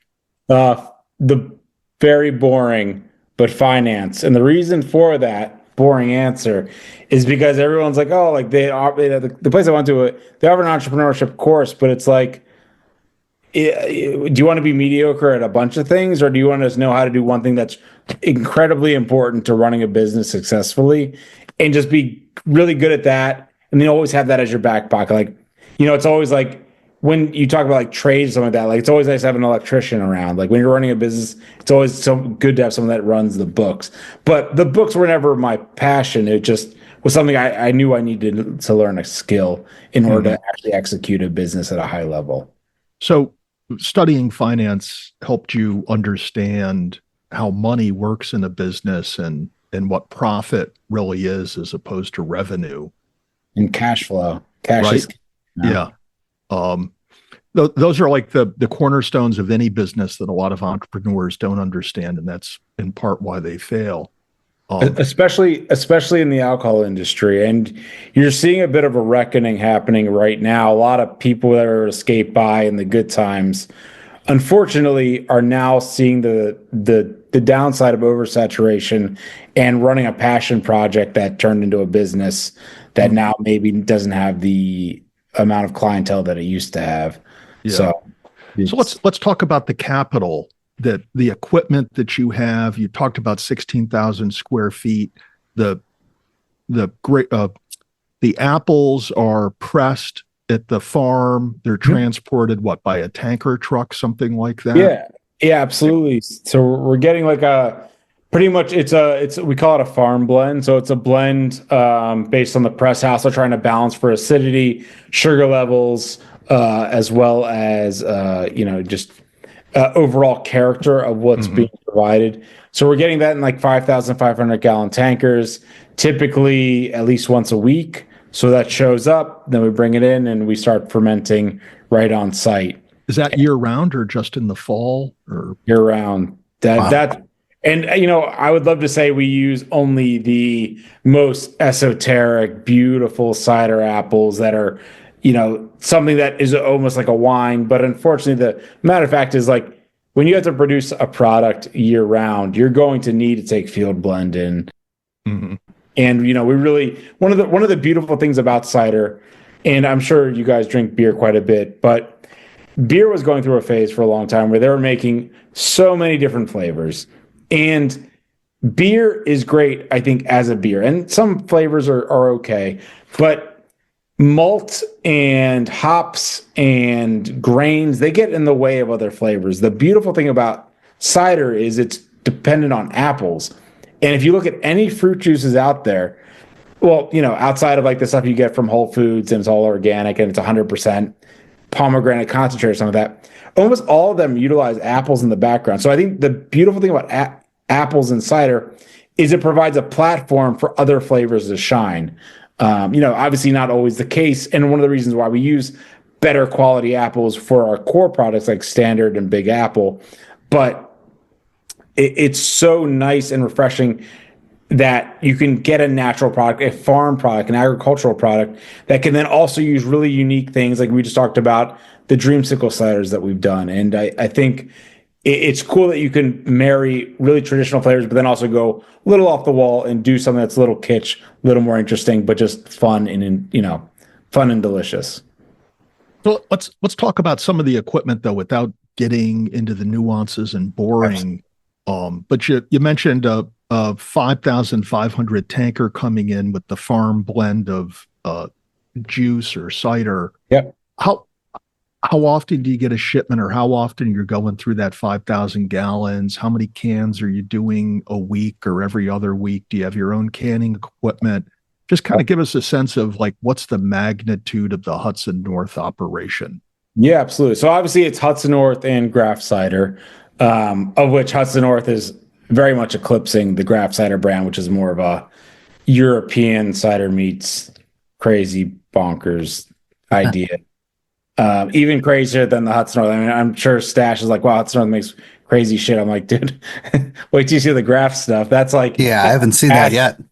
But we cut our teeth on the Graft stuff because we've done so many different things that Hudson North is like, it's still a lot of, anyways. On the size, and obviously, yes, we absolutely, we're of a scale that I would say we're absolutely mid-sized. We're the largest cidery in the Hudson Valley now, probably the second largest cidery in New York State. We do about 350,000 gallons a year as of right now, which is Wow, quite a bit of cider. We're the biggest purchaser of apple juice from the press house, which is a 6th-generation farm. So we're buying a lot of local apples, and it just feels good to be tied into the agriculture in that way, where that farmers that are ripping up their orchards right now have a potential source of income. I think it's tough out there to be a farmer. People are like, oh, do you guys grow your own apples? Do you press your own apples? I'm like, number one, both of those are completely separate businesses that are really freaking hard, man. Like, I don't want to ever be a farmer. That is one of the hardest damn jobs out there, and hats off to them. And they're some of the nicest people you'll ever meet. I mean, just salt of the earth, just love what they do and care, It's hard to see. Dedicated. You have to be, because why else would you do it, Yeah, and a lot of, once again, the Hudson Valley, you go more up north, the more up north you go is more of the apple orchards and stuff like that. I know the Albany County has an insane amount of apple orchards, and you go further south and it is ties into that Hudson Valley area. So that's just crazy. So how many, I'm curious, how many people do you have working for you right now? Surprisingly, not a ton, because our tanks are just enormous. So we try to minimize the amount of people by getting very large vessels and bringing in machines as much as possible. And people are like, oh, is this because you're trying to automate out? It's like, no, it's because I care so much. Like, the way I view things is you only go through the world once. You spend the majority of your time at your workplace, and you want to go to a workplace that you don't hate. You want to go to a workplace that you may even like, or at least you have the opportunity to like people and have open conversations and, have some sense of camaraderie. Something I think with all the mega corporations out there right now doesn't really exist. So for us, I mean, we only have 11 employees. It's quite small, but we do a lot of work with that. Like, the tanker we receive into, literally we'll get 2 tankers back to back, like 2 5,500 gallon tankers show up, and we fill a 320 barrel tank, which holds with its full volume, what is it, like 13,500 gallons. And then we start fermentation of that for the Hudson North, and then Graf gets fermented separately because it's a completely different process. But yeah, we're full bore. We're canning every single day. Oh.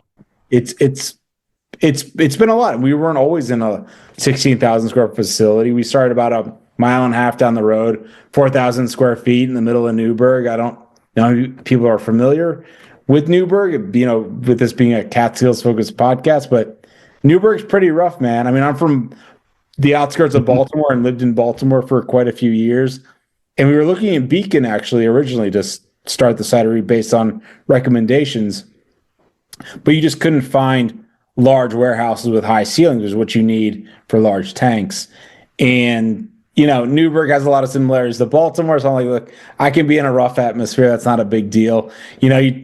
In the beginning, where we're doing a lot of hiking, I think the most outdoorsy stuff we saw was like the dandelions growing up from the broken concrete around us. But you got to start somewhere, and it's been quite a ride since then. Impressive. 4,000 square feet to 16,000 square feet. Wow. That's an 11 employees. Holy shit. That's that, like you said, camaraderie. And once again, the conversations you have, the companionship that you have to make this all happen and to make this work and to make this successful just blows my mind, and it's just amazing. So now when you come out with a lot of, what's great about ciders is you can have like seasonal stuff. Like, you can't really do that with beer and IPAs and stuff. You can get that crazy. I saw that stuff. I work at Walmart, and the Busch Light apple. That's disgusting. It's horrible. Oh, God. Yeah. My wife literally tried to buy Busch Light apple today at our local spot that we always go to. And he's like, you just went down 2 points in my book. And I'm like, I don't disagree with you on that one. Yeah. Oh, I heard. Was that her laughing? Yeah, absolutely. Oh. She knows what she did. Tell her thank you for the welcoming gift. So now How do you come out with your seasonal like ciders and stuff like that? I know a lot of I follow a lot of like local ciders like Stowe Yep. Hard Cider down east and stuff like Yep. that. But you guys have unique stuff like that, like creamsicle and stuff. I love it. Thank you. How do we come up with it? I mean, honestly, it's very boring. We look at market trends, we go on Google, and we say, does this make sense for a cider? Like, there's so many things that I know we could make taste good, like things that with chocolate or like all these things that, but people would just turn their nose up and be like, that doesn't make any sense in a cider. So we cast a wide net and then we start just honing it into like, would someone just pick this up without ever tasting this product from the name alone? And then we try to make a damn good cider from that point. So sometimes we start with the concept and then build the cider after the fact, because for us, it's so important to get that engagement. There's so much noise right now in the marketplace. You go out there, there's 5,000 new flavors all the time. And for us, it's about making an extremely high quality product using local ingredients, but B, like catching people's attention when there's so much noise around them. And like the creamsicles, and we stick with what works. Like we throw a lot up against the wall. We tested it, we tested a market. If it doesn't work, we do something new. And that's the beauty of cider, is it doesn't get in the way of trialing new things, because it's such a great blank slate, almost like a tabula rasa for all these other flavors to go on top of. Impressive. Yeah, I gotta admit, your selection is absolutely fantastic, and it once again goes year round. And like the blueberry lemonade was fantastic. I enjoyed that, and all these the big apple, the big pine stuff like that or big pineapple was so good. So what else? Like, who tests these to kind of say like this is like it, or this is absolute disgusting? No way. I mean, every cider has a story, and it all starts somewhere. Sometimes we nail the ciders in 2 tries. Sometimes it takes 50 if it's going to be a core product. Like, it just comes down to how hard is it to hit that, like, this is exactly what, maybe not exactly what we want, but this has all the characteristics of what we're looking for in a cider. And it's actually funny because we have like a rubric. Like, if it's a core cider and it's going to be available year round, number one, it has to make sense in all seasons, but it also has to actually almost be a little more boring than your one-off ciders, because it needs drinkability, it needs repeatability, and it needs a reason for a person to go back and say, I want to drink that again. Now, with your more unique ciders like the dreamsicles or that we're about to do a pumpkin patch, those need to be impressive immediately. Your first sip, wow, that was an experience. But after that, after you drink a couple cans, you're like, okay, that was intense. So maybe I don't drink this every single day. So it's about, like, as you move from core to seasonal to limited, intensity kind of ramps up along the way. And we work really closely with multiple people, because groupthink by itself, I think, is a bad thing, but asking lots of different people their opinions and getting feedback is an amazing way to figure out exactly what works. And we have, not only do I take quite a large role in development of the product from start to finish, branding, pricing, and the flavors, most importantly, but we have a quality assurance QA guy. We do a year-long hold process for every product we make. We test it along the way. And then we bring all the other people with it. I'll just go around and like have people just try little samples of things and be like, what are your thoughts? And with alcohol and cider and just food in general, everyone tastes different things. So you can have someone say, oh, this is amazing, it's really great. And then someone else is like, oh, there's this one thing that I don't like about this. And we actually do like panels and analysis of what off flavors or other things people taste in order to be able to find out who's a super taster for this off flavor, or who's someone that can identify these things. And honestly, my wife's actually like our harshest critic. You talked about your wife. That was my question. She's like kind of the end all be all gatekeeper. At some points we're like, say, Just stop. No more. But we do take her opinion very seriously. And if she has problems with the product, we will typically go back to the drawing board a little bit, you know. All I know is Kyle's saying this. I can see he's looking out of the corner of his eye at somebody in the room, right? Okay, exactly. we got it, Kyle. We're going to bail you out on this one. Other than so, everybody hold silence. Say hi. Yeah. See, she's right there. Yeah. That's what's my next question. Is she the high all above all, where she's just like, it's good, I'll allow it? I wouldn't say. I wish. She wishes. She's the one that can gatekeep though. Like if it's just not there yet, she'll let you know. Like she'll let you. Like, good point. Everyone else will be like, oh yeah, this is good, and I'm like, is it though? Like, let's see if Say likes it, and then we bring it up to Say like, and if she's like, he doesn't have enough of this, we're like, all right, I'm like, all right, how do we rework this? Like, all right, back correct. to And Jessica, my wife, is the same way. She'd like, sometimes she's like, that's a little too dry for me, or something like that. And she so far has liked all the ciders. I forgot what she said. She said the standard is dry, but I mean, that's a standard. It's a dry. I told her, I'm like, it's a freaking dry. It's a regular hard cider.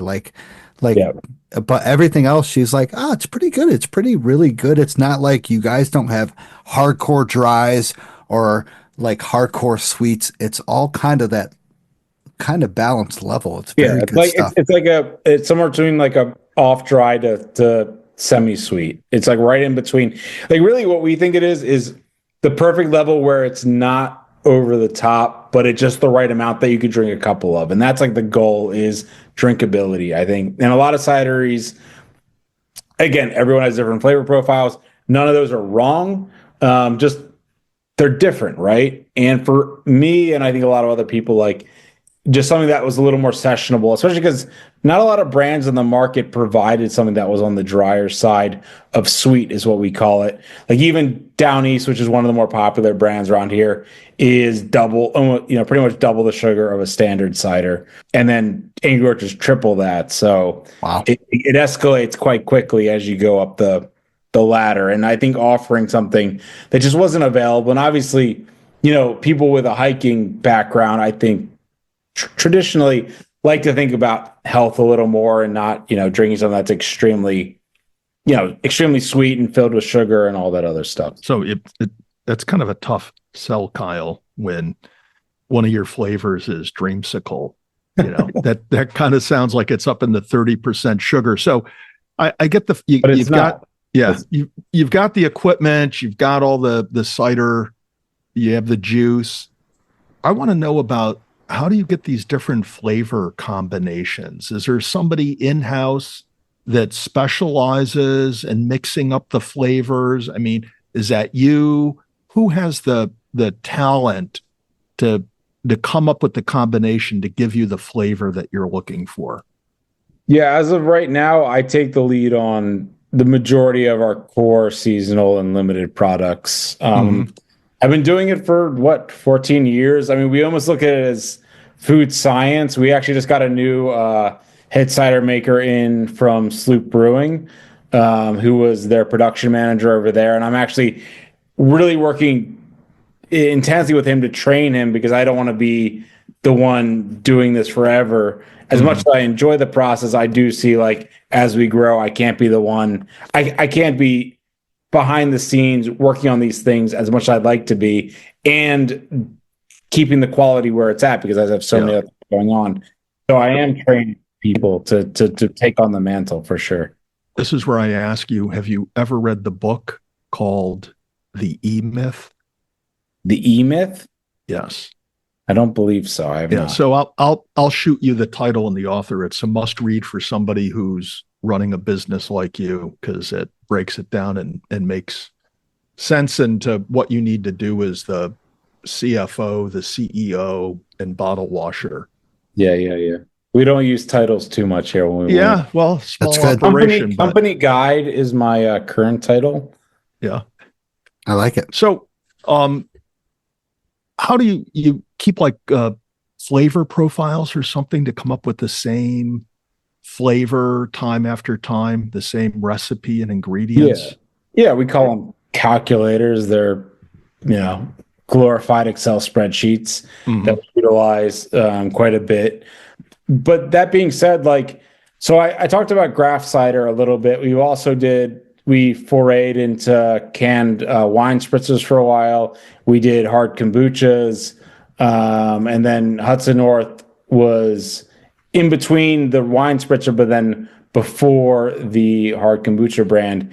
And I think like collectively as a company, we made probably about 220 different products. So we've just delved into so many different ingredients, flavor profiles, and concoctions around cider and other light and effervescent products that we've just built, a knack for knowing where to start, where to look, but also being curious all the time. You have to be curious. Because if you're not, you're going to lose. I mean, I think one of the biggest competitive factors we have as a company is we know that we don't know everything, and we know that we have to keep innovating all the time. Like, so we view ourselves as like an innovation company when it comes to beverages in general, because if we're not innovating, we're getting left in the dust. You can't just go and have someone buy Bud Light every single week for the rest of their life anymore. They always want new. They always want something different. There is no brand loyalty anymore. So if you're not creating interest and sparking curiosity from your customer, you're going to be dead in the water. Yeah. And you won't survive. I mean, we're always looking at what's the next thing. What's the horizon for this product before we need to start looking to the next, to just make sure we can keep our employees gainfully employed. And, I would never say our business is like a family. I think that's a cop out to say like, oh yeah, it's like but I think we have a really strong team and we rely on each other. And, I think that's, as the owner, I have a responsibility to my team to make sure we keep growing and we keep maintaining for the sake of everyone that wants to continue on with our journey. Agreed. Yeah, Jesus, Yeah. that sounds absolutely perfect. So now, with all this camaraderie you have here with the Catskills and the Hudson Valley, what is your like most popular brand that you've done so far and with the Hudson North? Oh man, so it was standard for quite some time. We had really great runs with our seasonals, like strawberry rhubarb, toasted pumpkin was another slam dunk. Some of our adventure series we came out with, rocket pop, cider donut, all did really well. But our biggest success right now, by and large, and just a rocket ship, is all the big stuff, all the high ABV stuff, and why. Big Apple leading the way in a huge way. I mean, it literally went from 5% of our business last year to 35% of our entire business this year. It's like bonkers. I'm like, we're just going to make Big Apple every day. That's going to be what we do. So what led to the like Big Apple, Big Pineapple, stuff like that? How did that come about? So again, just keeping our ear to the ground. So on the West Coast, Imperial ciders, aka high ABV ciders, have been a thing for quite some time. The Northeast hasn't caught on yet, or hadn't caught on yet. And, we brought it to our distributors. We're like, hey, this could be something we could try out. And as the innovation brand, we're always trying to figure out what could be next. They're like, oh, there's not really a proven market. But, we started testing. We refined the design over time. And it just became, I think it hits a couple of different things right now. Like, again, people are looking for value in what they're buying. People have less disposable income, especially the younger generation. And, I think just that higher ABV, that you're getting more for your buck. The other thing with higher ABV is it's more of a concentrated liquid. So you're getting more flavor too. And you'll see that in the big pineapple you're drinking right now. It's just a denser liquid. So when you drink a cocktail at a bar, it's a very fulfilling beverage. It's a very little amount of beverage, if you're not going to get slammed, but it does provide, it ticks the box. It lights, it gets the endorphins going. So I think those all kind of lead into how we're really doing well with that brand. Yeah. And I got to admit, having those the APVs around the like a campfire is just one of those things where everybody connects. I know it sounds so upstate New Yorkish, I guess is how you'd say it, but I just like everybody's just like always like, oh man, this is some delicious shit. Like this is good stuff.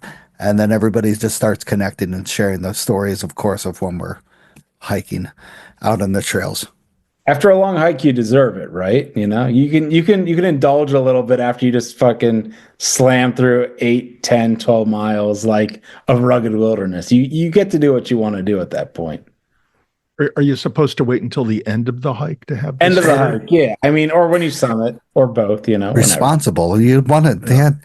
Half and half. It goes, but it depends on what if it's a dry day, you can slam it down and be responsible. But if it's a wet day, snowy, icy, no. Wait till the end of the hike.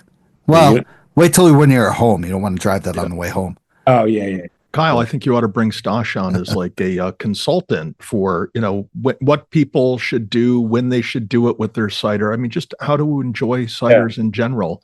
Hiking how to with your cider. Yeah. Make sure you avoid fees and fines when you get lost in the mountain because you drank too many big apples. Yeah.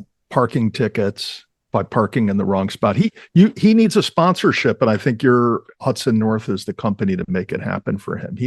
We need to turn Stosh into a pro hiker. a pro cider hiker. You know what Yes. Yeah, I gotta agree. No, I'm not going to deny that. Why am I going to deny that? So, how did you seem to think that like hard cider and the outdoors went hand in hand? Like, I got to admit, this doesn't. Like, I don't find like beer and IPAs and stuff to go hand in hand with hiking, but I do find hard ciders to do that. Why do I?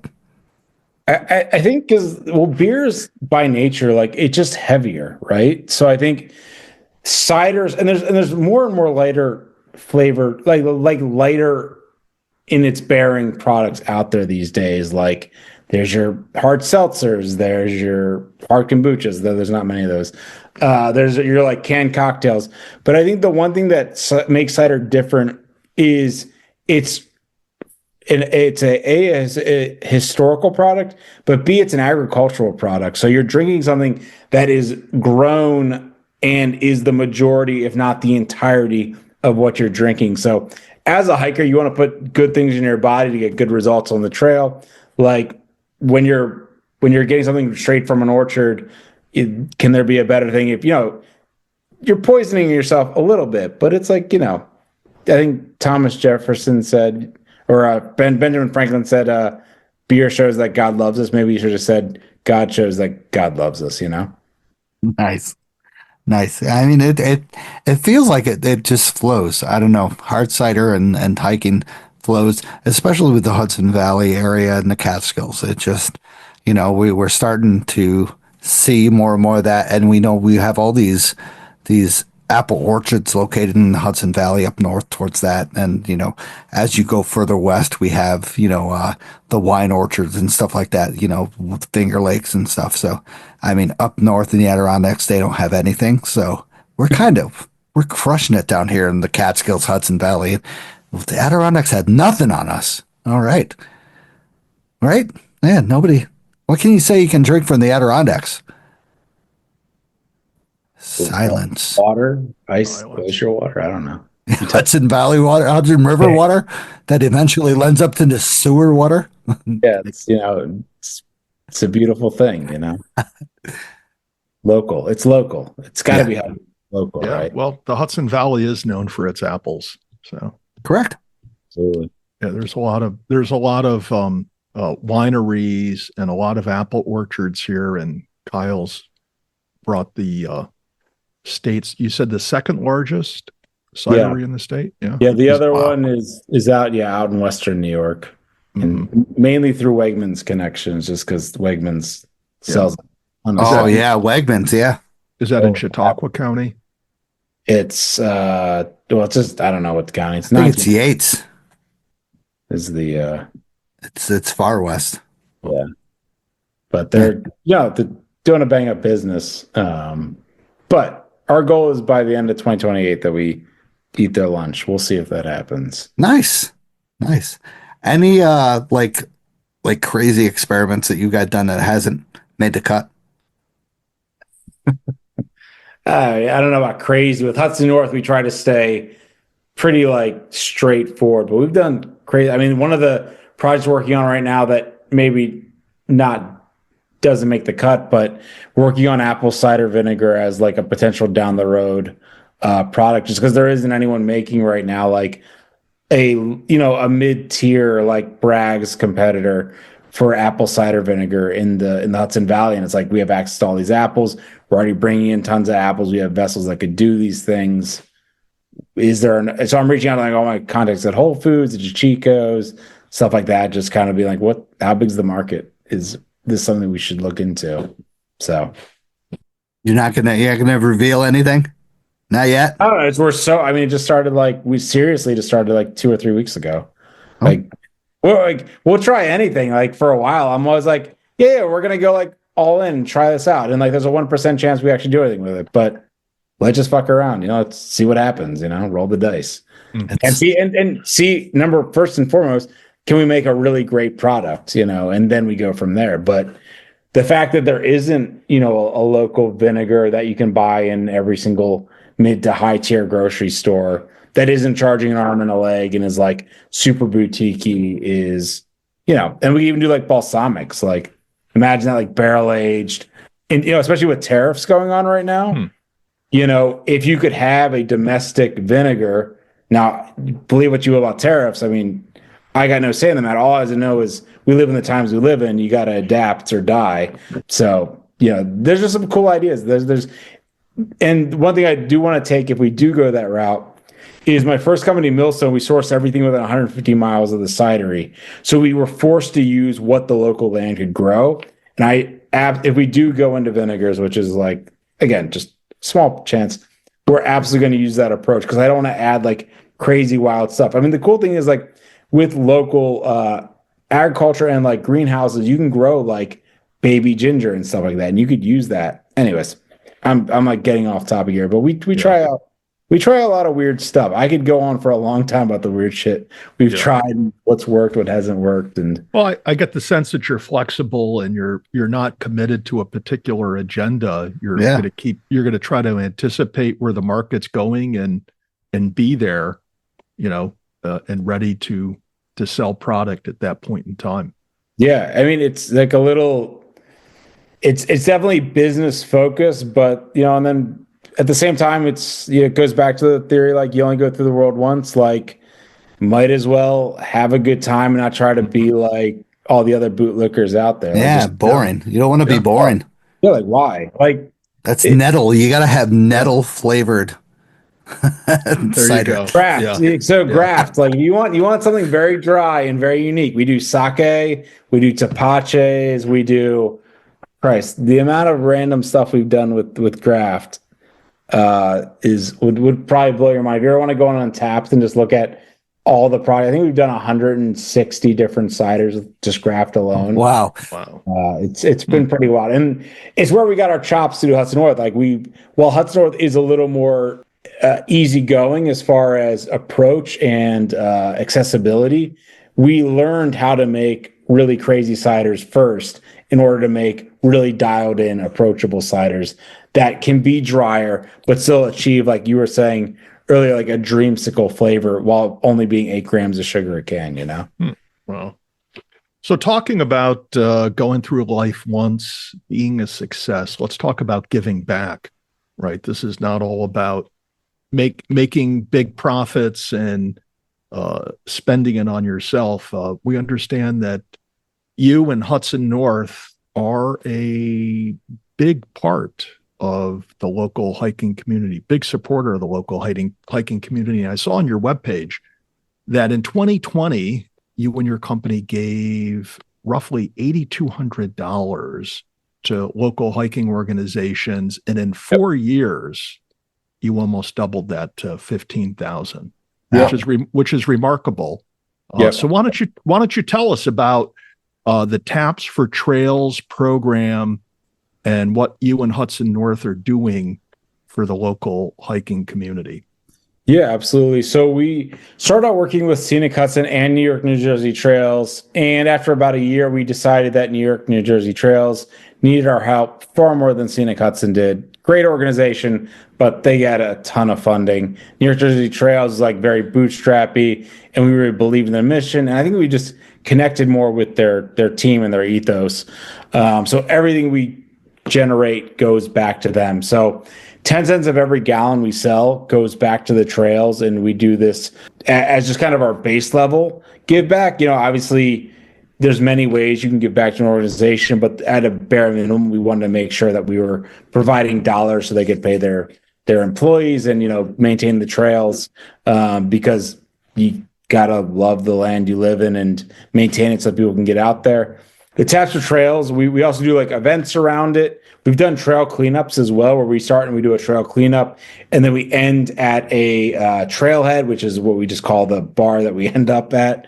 And we do the trail cleanup, and then every pint that we sell at that, $1 goes back to the trails. We also have sponsored some of the maps that they've designed that they sell at the likes of like REI and stuff like that, and maintain some of the Minnewaska State Trail as well. So, between giving back and just trying to figure out ways of, just making people aware of the trails, I think the Cider in general is a social connector. And one thing is that we've been talking about, and say my wife's actually the most engaged with New York, New Jersey Trails right now, is how do we, in lieu of funding, provide an opportunity for more of a gathering, especially at these bars, like do a trail cleanup and try to get young volunteers to come in and care about the local trail system. I think a lot of young people want to be involved. I think they just lack the outlets. And I think if we can provide that hook, to get them in and get them talking about these things, then they can find a passion for the rest of their life, which I think is, ultimately the goal. And where I think as a business, as a for-profit business, we can provide more than just say, here's some dollars. We provide the social lubricant and the reason for gathering, which I think is important. And with the, like you said, like with the funding loss, we want to do more and more of that. I know actually we're doing Mountain Jam up in on Bel Air Mountain. Nice. And we paid for a sponsorship where we'll be like the cider. We have a mountain cider that we're debuting. It's a little higher ABV than our standard. And we're actually bringing the New York, New Jersey Trails in along with our sponsorship. It's June 20th through 22nd. So if anyone goes to this, it's, a lot of great bands put on by Radio Woodstock, but we will have New York, New Jersey Trails at our station promoting and trying to get volunteer signups. Cause it's like, look, as a business, what can we do to help? We know funding's cut. We know most organizations that are trying to do good are just getting kicked in the teeth. The least we can do is try to get people out there and involved and utilize what makes alcohol a social lubricant and a connector to the benefit of, these people doing all this hard work, getting people out on the trails, maintaining the trails, making it what makes the Hudson Valley so special, I think, and the Catskill region as well. Cool. God damn, that's like a spokesperson right there. You got to go on some goddamn radio shows with that. That's some podcast maybe. Yeah, right. It's inspiring. It's just the way it should be. I started this podcast for education. Just to have fun and to educate, to inform people that the Catskills is not just hiking trails. You can volunteer, you can participate in local organizations. You have local organizations like you that you can find, and that you can dissect everything, and just everybody can benefit from so much. And that's what shows, like once again, 2024, you donated $15,000 to the New York, New Jersey Trail Conference. And it just goes to show that, we have heart here. Like, not all people are just like profit based, like bam, bam, bam, we need to make as most money as we can. But hey, we need to give back to these people that are here for us, that take care of us and stuff like that. It's absolutely phenomenal. So thank you, Kyle. Absolutely. Least we can do right now. Yeah, I mean, let's once again help each other out with the times we have right now, volunteer stuff like that. I got to get with New Jersey Trail Conference to find out which trails that they have. Of course, there's a lot of trails that have need maintaining and stuff. They're tough trails, but I guarantee a lot of the people on this that listen to this podcast can freaking do that. And once again, let's all work together and get this done. So, local trail cleanups. Where do you guys said, once again, the Millbrook Trail, towards can we sign up? Like, where can we sign up? How can we help out? We're working on, especially with the funding cuts, trying to establish, something that we've done mostly as a company initiative for the Millbrook Trail extensively, but we are pushing more and more for these Taps for Trails events where we do trail cleanups and we end at a pub. And we plan on doing quite a bit more of these as the summer starts kicking off. So I know we're going to definitely start making more of that available through our social media, as well as emailers, people that are on our sign-up lists. So if you aren't, check out our website, sign up to be on the mailing list, and we'll let you know how you can come out, clean up some trails, do some good, get a cider, learn a little bit more about the New Jersey Trail if you don't already, and see how you can help out, get people out on the trails and just protect the land that we love, And you can go just on your website and check this out and stuff like that, or email you guys straightforwardly. Yeah, absolutely. You can just go on our contact us page and just sign up right there. Awesome. Wow. We still got a lot of, it feels like we should be wrapping this up, but we're not really. So Tad, what do you want to go with next, buddy? You go ahead. Oh, I don't have much to go with next myself, frankly. There. We about covered it. Kyle, you seem like a really cool person and do a lot of super interesting things, and you're giving back to your community, which is, I've tried to raise my daughters with the mindset that it's easy to complain about the problem. It's better to step forward and be part of the solution. So we see Kyle in his business stepping forward and teaching others to do that, which I think is really cool. Trying at least. Yeah. Yeah. And you guys, once again, you have a certain part of the trail that you maintain, but then you also want to branch out and do other parts, that you can get suggested by other people. So that's fantastic. And, once again, the community here, I got to admit, connecting with you and your wife, it shows how strong this community is here in the Hudson Valley and the Catskills, that we are we're just all connected. And if Tad, this with your social media connection, and with hiking and stuff like that, your social hikes, we're all connected here. We can all combine and we can make a huge impact and stuff like that. So it's great once again. So Kyle, future tap room.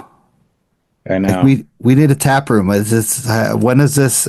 So often. I know. It's something that's constantly it's tough.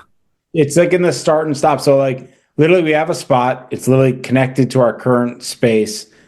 It was supposed to be open in line with our current space, but right now, man, to be perfectly honest, the on-premise business is quite scary.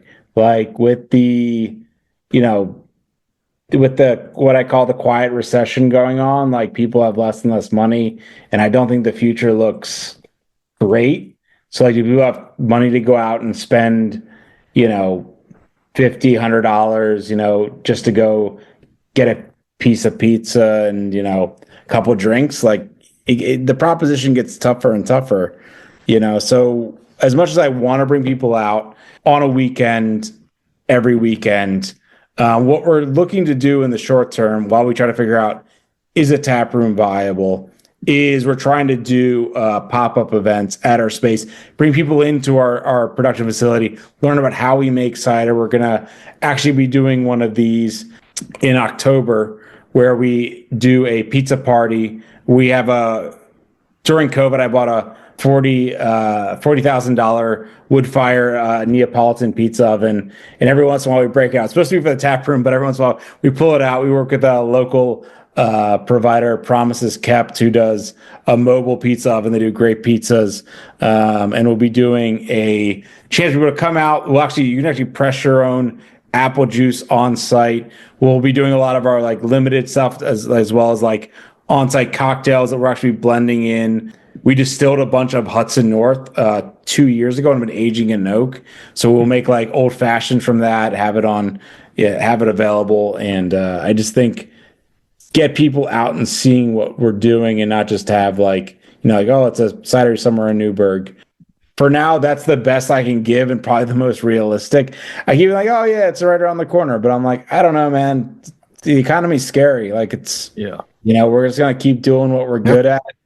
Like, I think gouging people for food and beer when people have so little these days and may have even less is not really what I want to be focusing on. Like when I was talking about even like the vinegar project, it's like, we can't be this like luxury product. We need to be something that, your average Allen person can afford because they want to be able to buy local at a reasonable price. So value is always kind of front and foremost in my mind. And while providing experience with a tap room would be fantastic, and I would love to find the right space to do that, I just don't know if we're there just yet. But I'm going to give you a totally real answer. Hey, thank you for being honest. Yeah, that's wise position to kind of like see where things are going and not dive in right now and get overextended when, the cash tightens up. Yeah, especially, with something I like with cider and beer and stuff like that is food. I like to have some food, and some places that I know that I go to, it's just like, yeah, we have a pretzel. Yeah. I mean, our food program was good. It was all planned like 4 years ago. It was going to be fantastic. I'm just like, I don't know, man. Newburgh isn't necessarily like a destination, like, and to live off of just destination. Like we were doing Neapolitan pizzas and like large like salads from local farms, and it was going to be cool. But I'm like, I don't know, man. Like it's well, look at what happened to Orange County Choppers. Yeah. Right? Oh my God! They made horrible. One of my insurers was like, "Oh, we should get that building." I'm like, "You're right." They started off in a garage and kept getting bigger and bigger, and then they built the Chopper Mahal, and that's when the bottom fell apart on them. Orange County Choppers. How the hell does that come about? This that's great. Yeah. But that's Newburgh, Orange County Choppers. Sure, right? It was. It is. I just drove by it like 3 days ago, so it's like a. It's like a statue to everything you shouldn't do in life. Yeah. Paul Sr. and Paul Jr., man, they're fighting all the time. I use their meme platform all the time. Oh, yeah. It's a great meme platform. All right. Let's wrap this thing up. We've already talked about post-hike brews. Hudson North, of course. What about bites? Where do you go after a good hike and stuff like that? You want to give a shout out? We love the craft beer cellar. My wife's saying craft beer cellar. Number one, hands down. Easy, located next to the trails. You can sometimes see some of the trail conference people there. They're fantastic. Great supporters of the trail. And where is it? Craft. My wife's carrying on for me. I like Ollie's too because it's really close. Solid. Like it's not in the Catskills, but it's right below the Catskills. So on our way back, I don't know if you guys ever done Ollie's pizza. It's really solid. They actually got the people from Roberta's in New York to train all of their pizza makers. They carry our Graf cider, Farm Floor, which is a very dry, like European-inspired cider, but just really fantastic pizzas. If you haven't been to Ollie's, is that Ollie's or Allies? Ollies. Okay. Ollie's, and that's where located where? It's like 20 minutes south of the Catskills, like when you just get into the Catskills. So like Ellenville? I think so. Yes. Okay. Yeah, my wife says yes, so I'm going to trust her. And then you said craft brew cellar? Craft beer cellar. Craft beer cellar is down in it's more south. Okay. Those are two. I will throw them in there. So Tad, you got new places to check out? Yeah, I'm seeing, let's see, Ollie's Pizza and there's one in Kingston. Yeah, so they have a slice shop, but I think you should go to the actual Okay. Ollie's Pizza. They have And a that's- slice shop if you Oh, want to. yeah. So I know where this place is. I've always wanted to stop there. It's like bigger outdoors than it is indoors. Yeah, Right? absolutely. Yeah. Every time I drive through Stone Ridge to get to the Catskills, I go by Ellie's Pizza.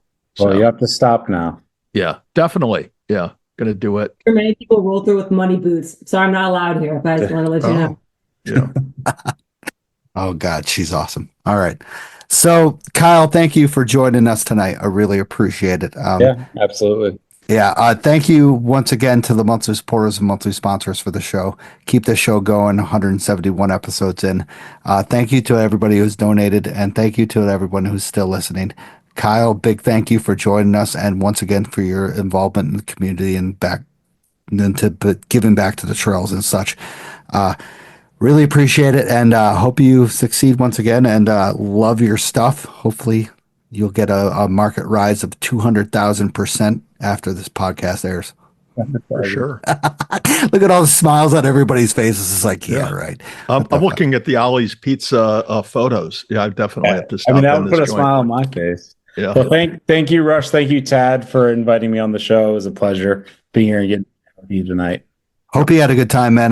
We'll catch you in the future. We'll see you in October. I will definitely be there in October. Awesome. Love to have you guys out. We'll send you some VIP tickets. Get Awesome. you guys free ciders and pizza when you come out. Cool. Awesome. Thank you, Kyle, and thank you, Shay, once again. See you guys. Have a good one. Have a good night. Hey everyone, I just want to thank you for listening to the show. If you enjoyed the show, subscribe and throw down a smooth review on Spotify, Apple Podcasts, or any podcast platform that you use. You can also check daily updates of the podcast, hikes, hiking news, and local news on Facebook, Instagram, Twitter, and the official website of the show. Remember this, you gotta just keep on living in the Catskills, man. Livin. Wicked, wicked, wicked, wicked.